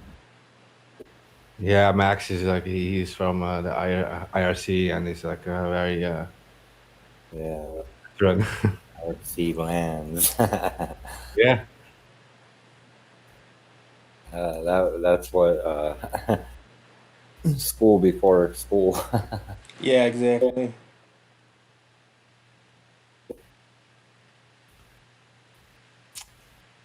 By the time I got in college for IT, it's like, let me show you something. Yeah.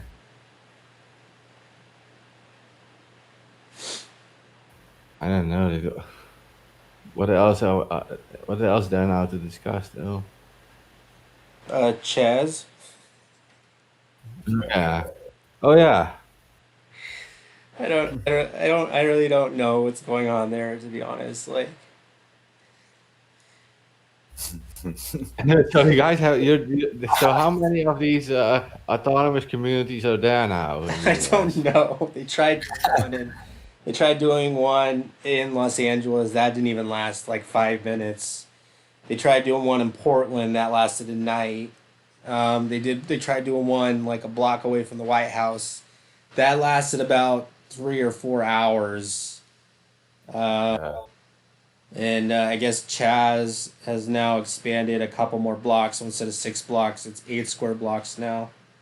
So Our Asia panel has been asking for an episode for a while now, and they'll be active in a week or so. There is much to discuss about the dispute between India and China about the border problems, and it is growing with loss of life. We should talk about that too soon. Okay, but okay. Well, first of all, it's the Chaz thing then. So eight blocks now. 8 blocks, yeah, it's 8 blocks. I heard they're asking, but so some people are complaining that they're asking for actually like government services and stuff. Is that true? Or? I don't know. There was a shooting that happened in there, and the emergency services were called out, and they stopped the ambulance, and they stopped the police from getting in there, and claiming that they drove them to the ER, but I don't understand how much medical services they can offer a person who got shot, who needs real medications and needs to be transported to the hospital as quickly as possible. I don't know. I have mixed feelings about Chaz. I'm not gonna lie. I'm gonna say it out loud though. There's been several shootings there, like like almost every day, dude. Like, what the fuck is? As far as the thing with China, I was aware of the stuff that was going on with India and Pakistan, but I wasn't aware of what was going on with India and China. I guess that's. No, there's an article like an hour ago and it says India and China deployed large numbers of troops in border showdown from AFP. Oh wow, that's going to be weird because China has a huge army and so does India, and I'm not. Yes, the tension is growing more and more, especially in the border of Himalayas, where the control is much harder due to geographical problems because of the mountainous areas. They actually started throwing stones at each other, the soldiers, and then it started growing to shooting each other, and this creates, of course, diplomatic problems between two countries. Well, actually, no, they didn't shoot at each other. They actually hit each other with rocks and batons. No gunshots were fired. But the big issue there is between India and China having it's called the Line of Area of Control, or LAC, and this specific geography has never been claimed by either side in any type of diplomatic way. So they haven't divided it correctly. And anytime that India or China crosses into this border, they get into a heated fight. But I'm interested to know, Mark.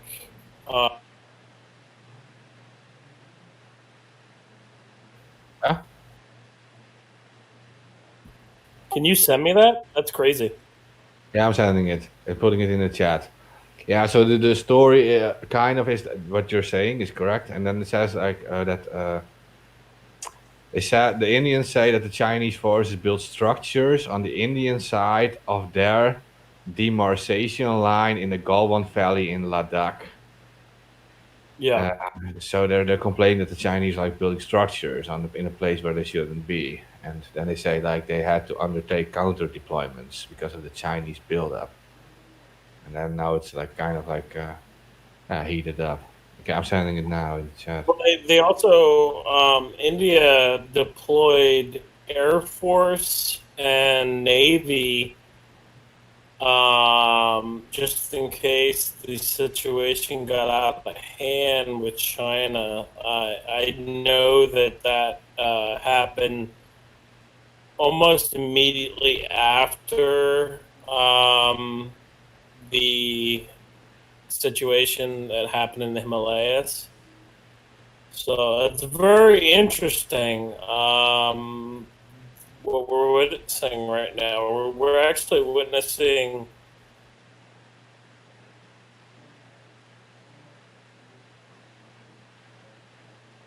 Cutting off. It started with them throwing rocks at each other, but now they actually do kill each other.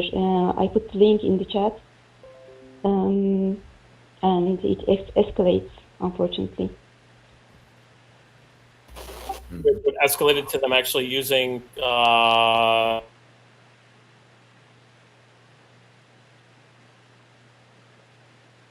interesting.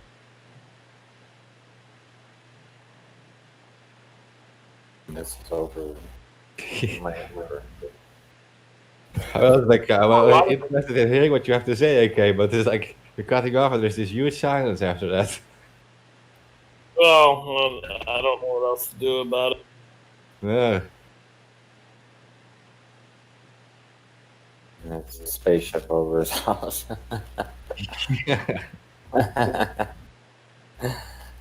I don't know, but like, yeah, For me. Interference. This is a serious dispute though, like between like China and India. They've got like huge armies, and it can be both are like nuclear powers too. And yeah, if something They goes fight, wrong, they throw down their guns. You know, they just fight. yeah, this is just weird timing, right? And suddenly this happens Yeah. again. Like, Every day. yeah, and meanwhile, it's all in China. They have that whole COVID problem too again. They like quarantined Beijing. Not sure what's up with that. Like we're talking about like a second wave and everything, and yeah, I don't know. At the same time, they're dealing with like a border dispute with like another country, a billion people in it. My dude's like, give me a shout out, chef.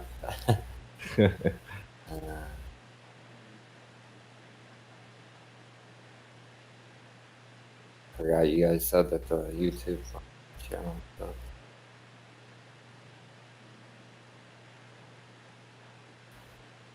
Tyler, are you still here?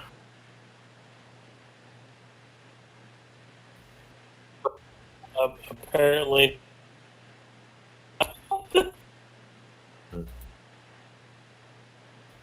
This show is going to last forever if he actually fell asleep, right? Yeah. Can't cut us off now. I guess that he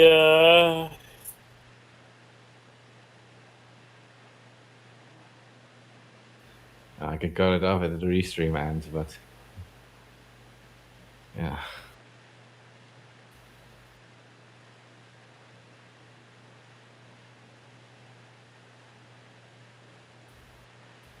Okay, so we do have to repeat something for listeners. That is that the Assange case is on Monday, like a hearing about this new indictment. And it would be wise for people to follow this and to also spread reliable information about this. And the best hashtag is, of course, free Assange on social media. Free Hammond. Yeah, that's yeah, of course, 300. Free Jeremy Hammond. I mean, yeah, that one too. He was Assange. motivational, to say the least, back in the day. You forgot one. You forgot one. Hashtag fuck Sabu. Yeah, that one will for sure be awakened again now. Way to swing It's not awake. And also close for Assange, of course. We have been promoting that, and it actually attracted a lot of supporters who even haven't heard about Assange before. So it is important too. Yeah, well, clovers are everywhere now on Twitter, right? I mean, so many accounts with clovers, so it works. It's a simple statement you can make if you're supporting Assange. So. Yes, we started that initiate, and I'm glad that we did. And everybody was all like, well, why do you guys have clovers in your name? Is that like some like secret message? Yeah, that's what they were saying, like the clover skulls and stuff. They want to Yeah. show leaders. Yeah. They were there. I remember that one too. Like, oh, are these the leaders of the? Yeah. For some troll accounts too, they say like fuck the clovers and stuff. Yeah. Yeah, it will always happen with anything, basically. Yeah. But I just really thought it was funny. They were like going fucking berserk and like just going crazy over clovers and just trying to figure out the hidden meaning. He must not be from the internet.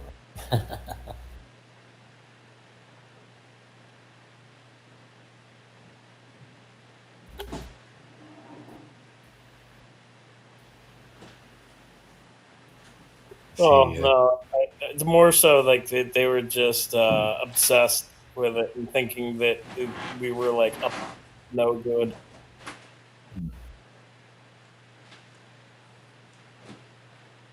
Everybody here's gonna step out at a phone call. Oh, I thought you fell asleep, man. I thought this show would last forever. No. I was in long distance call to Uzbekistan. Alternate state. Yeah. We already had more than average data tonight. Actually, it sucks, AK. There's some the issues with Discord. You have to find out what that it's about, actually.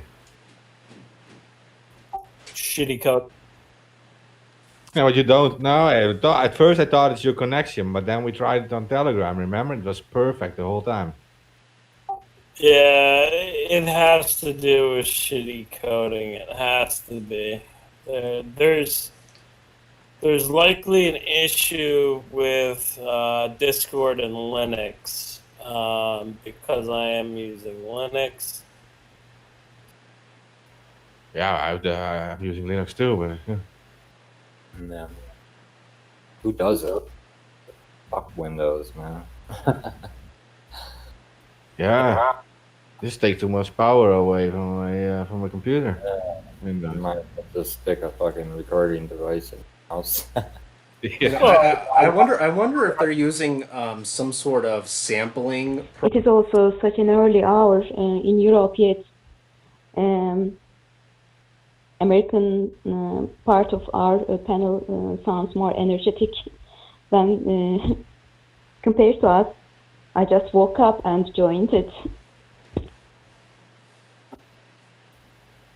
Yeah. Because I know most or all VoIP is done via UDP, but I wonder if they have some sort of weird sampling they do to try and get rid of lost packets and some sort of like buffering mechanism due to shitty programming. It's a good point, actually, to go through the settings and see it.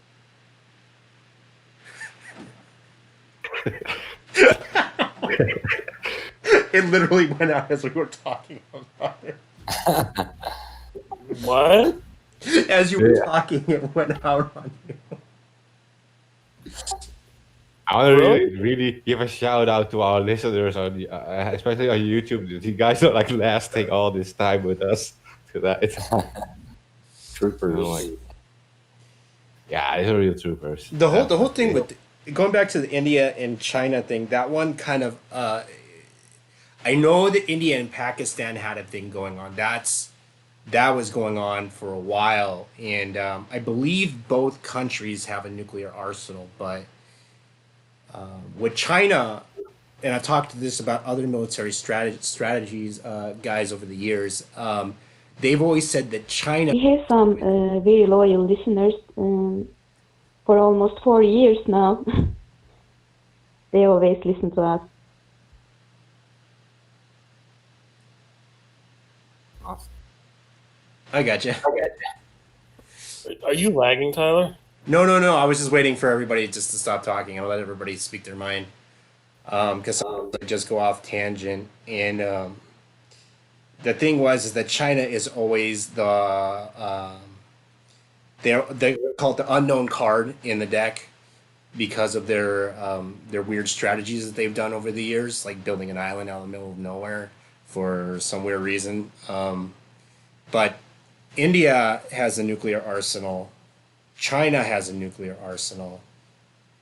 I mean, that's some serious shit, you know? With the Why fire one too? You get blowback from that shit, you know. They're so close of countries to each other, you know. You fucking fire a missile, you know. Just hope the wind don't blow in your fucking direction. Well, on top of that, there's people that live in the Himalayas as well. I mean, not a whole lot of people, but there are people that live in that area. Yeah.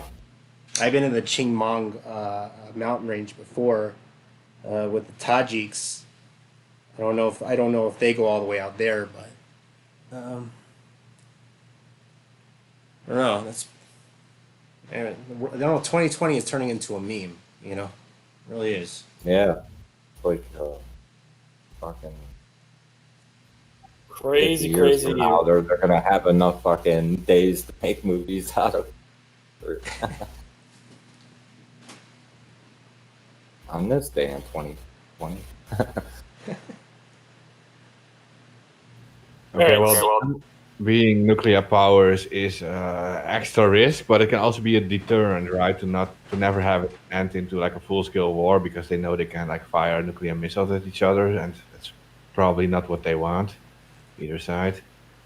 Do you remember in the late 80s there was a video, and it kind of got people thinking about nuclear war and kind of detest. It was called The Day After Tomorrow, I believe it was.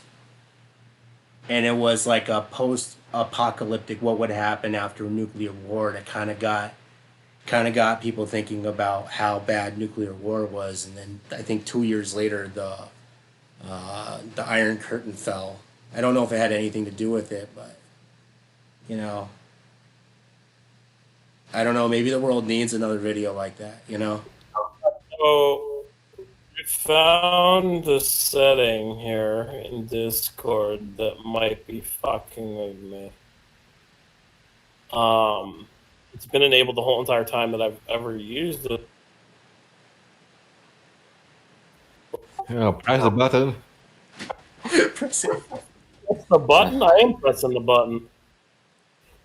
Because it changes, I think.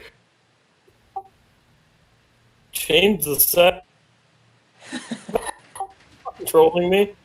No, whatever is needed. Whatever you do, fix it. Just click something. Is it broken? I know there's a setting where it's voice activation, and there's a setting for sensitivity. No, this is a setting for literally. It says enable quality of service high packet priority.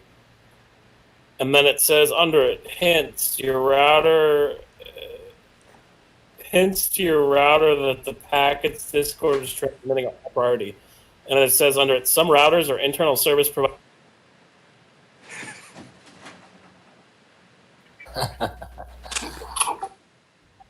Is it lagging? Like, what are you guys laughing about?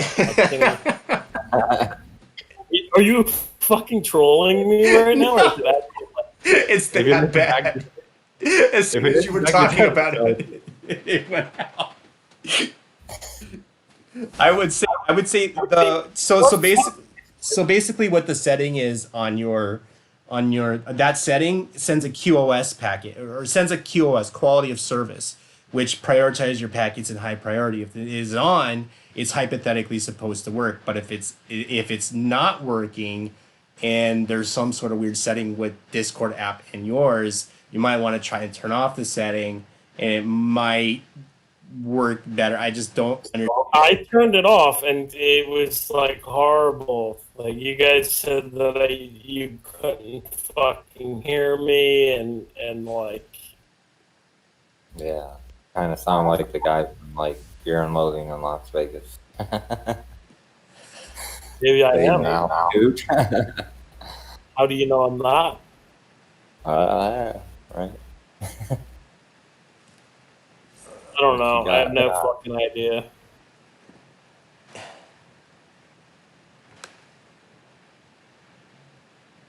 Yeah, it could be this setting is there's automatically determine input sensitivity. You can always turn that off. The audio is always kind of jacky here. Hardware acceleration, you should probably turn that on. Echo cancellation, leave that on. Noise reduction, you can probably turn that off. Advanced voice activity, I turned that one off for some weird reason. I don't even have that as an option. Are you using a different version of? Yeah, I'm not using the Linux version because I've always known that Discord has some integration problems with certain settings, certain things with Linux. So I'm working on my Windows platform right now. So I honestly had never had any problems with Discord, but I don't know. But maybe it depends on what. it could could also be some hardware integration that could be it as well.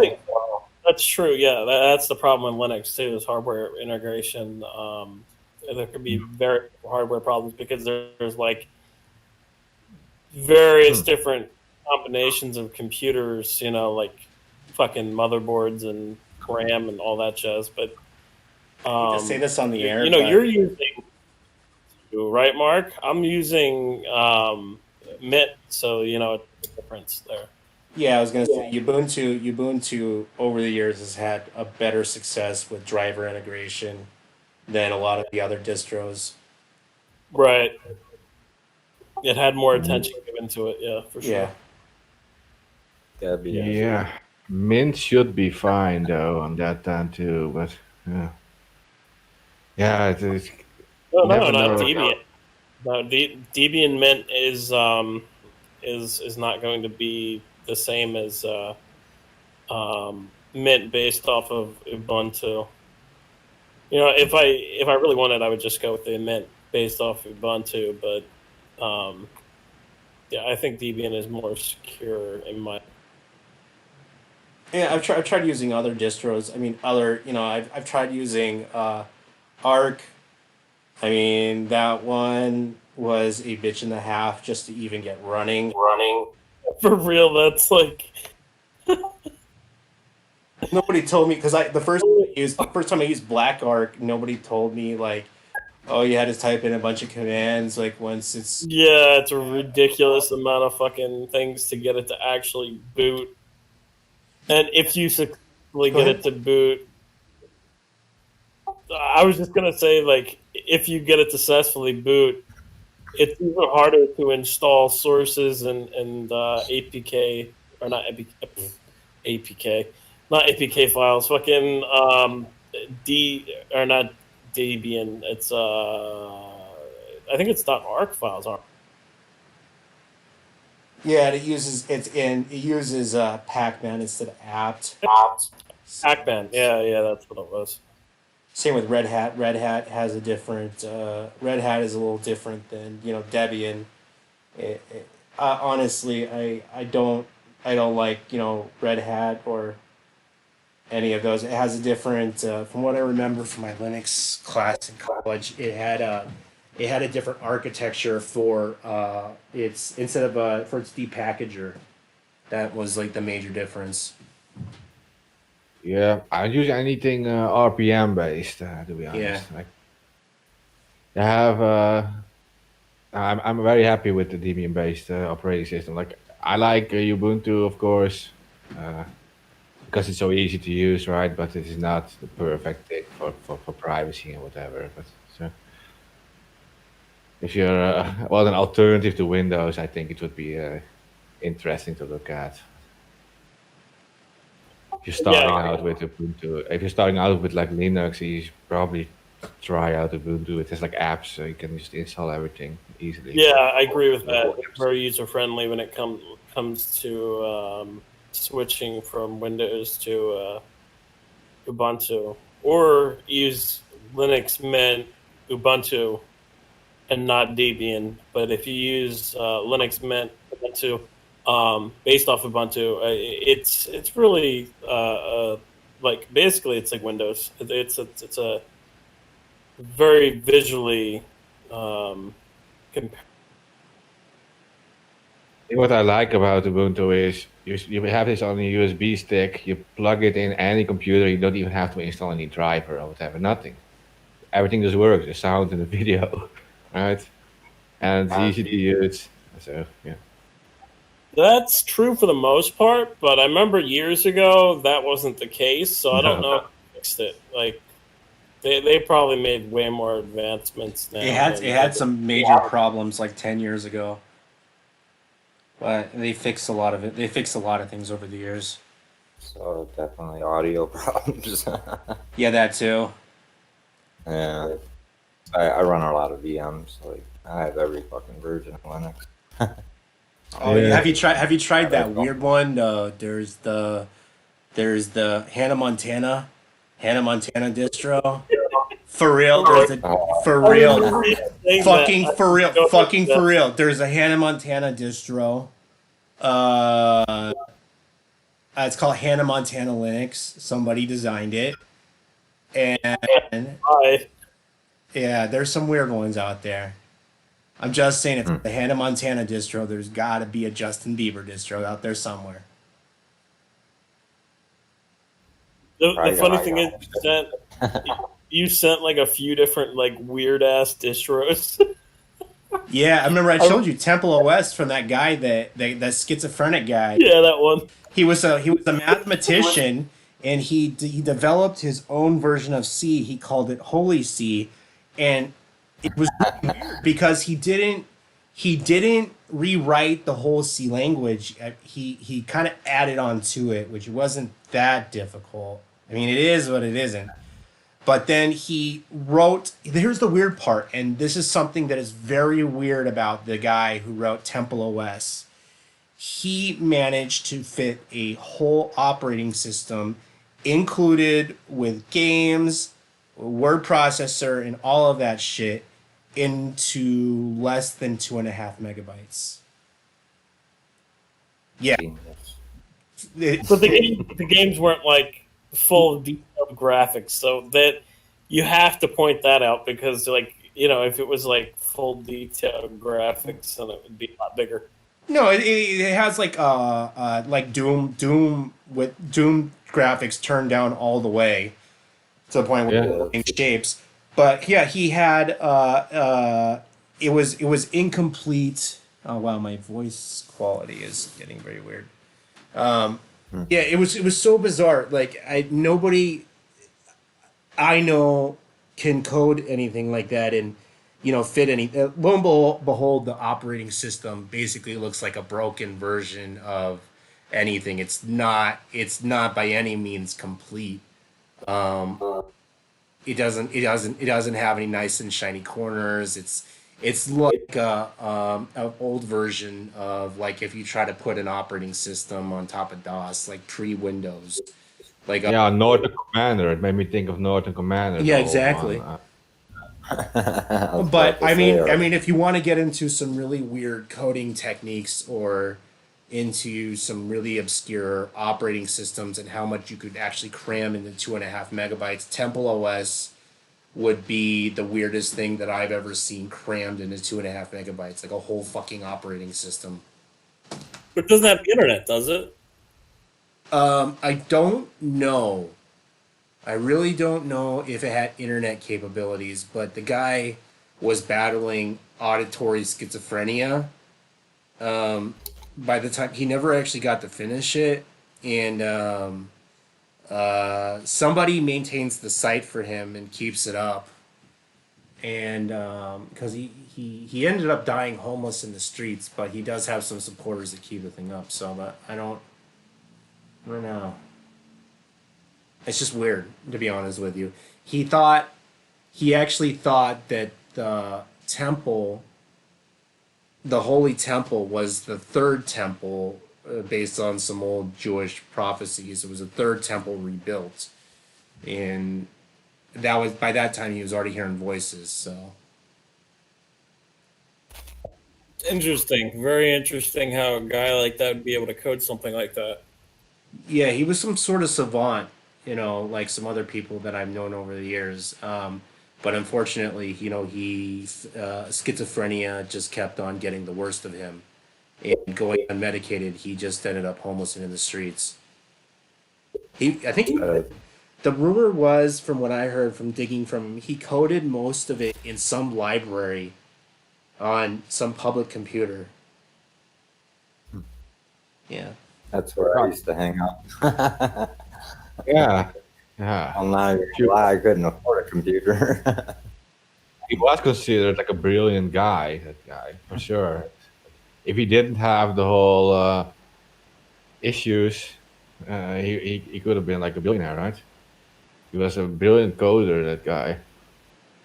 Yeah, there was somebody else did something like that. Designed like before Berners-Lee and did the web. Signed something, similar to it. I forgot the guy's name. I just seen a documentary with him on called Lo and Behold on Netflix. But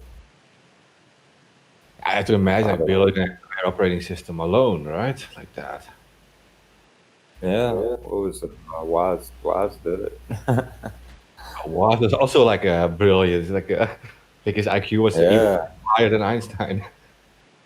Hackers, dude. Fucking hack the planet. Yeah, I know he designed the chips for like Atari and whatever on a piece of paper, right? And when he left Atari, they couldn't even rebuild the chips he made. Yeah, it was brilliant. It was.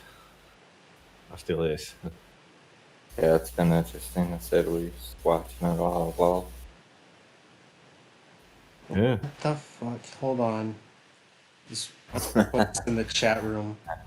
What is this account? Why is this account posting this shit? Who's that? Oh. No comment. It's just posting random fucking what the fuck? Yeah. Having fuckless in a few days here. Yeah. Oh yeah. I figured it was somebody from. Yeah, it makes sense. Yep. Yeah. Well, I was about to say it on air, but yeah, never mind. I said it in the chat.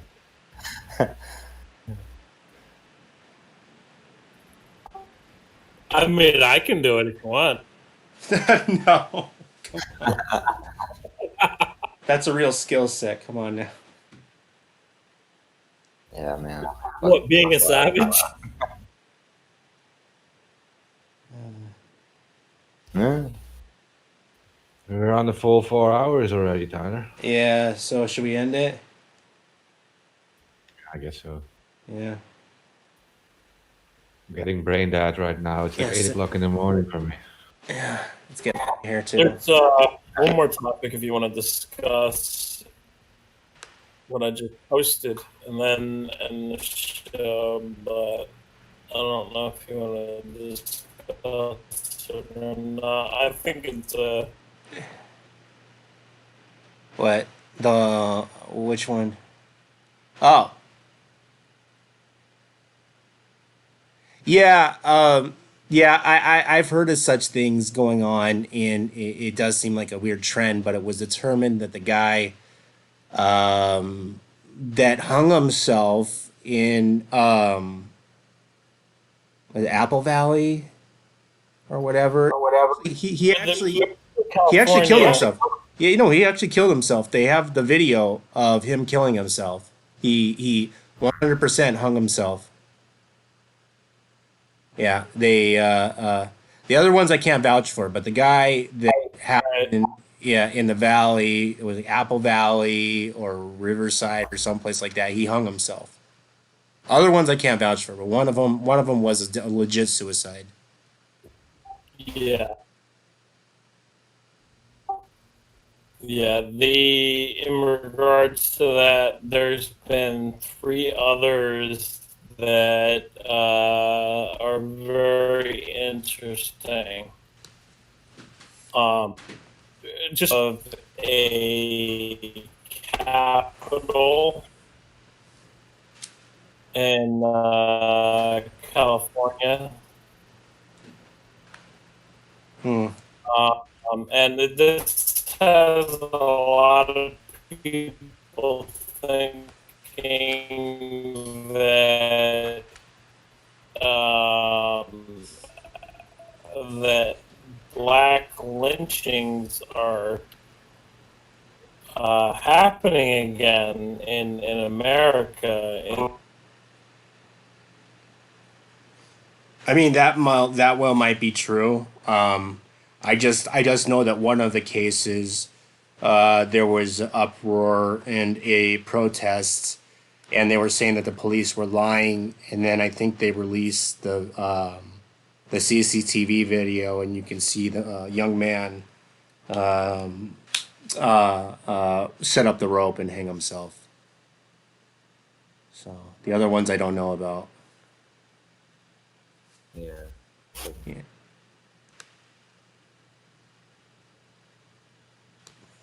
Not in my department.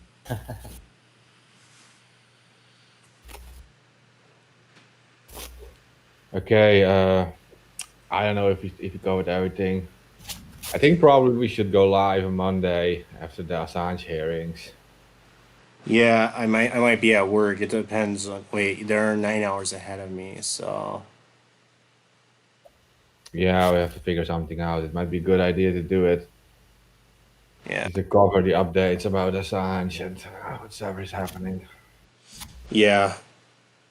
Yeah, I don't know if we have any UK contacts that can film out front of the courthouse. So do they have to rearrange him because of his affiliation? I mean, Yeah. Wow. Yeah, no, we do have some good UK contacts, so we can figure something out. Sure. Yeah. All right then. Should we end it? Yeah, I'm too brain dead right now to continue with anything. So Okay.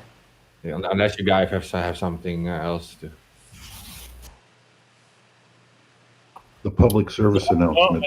Yeah, public service. Make sure to spay and neuter all politicians. All right, and with that, we'll end. And throw a tomato at him too. Whatever you want. This to be an unlawful assembly.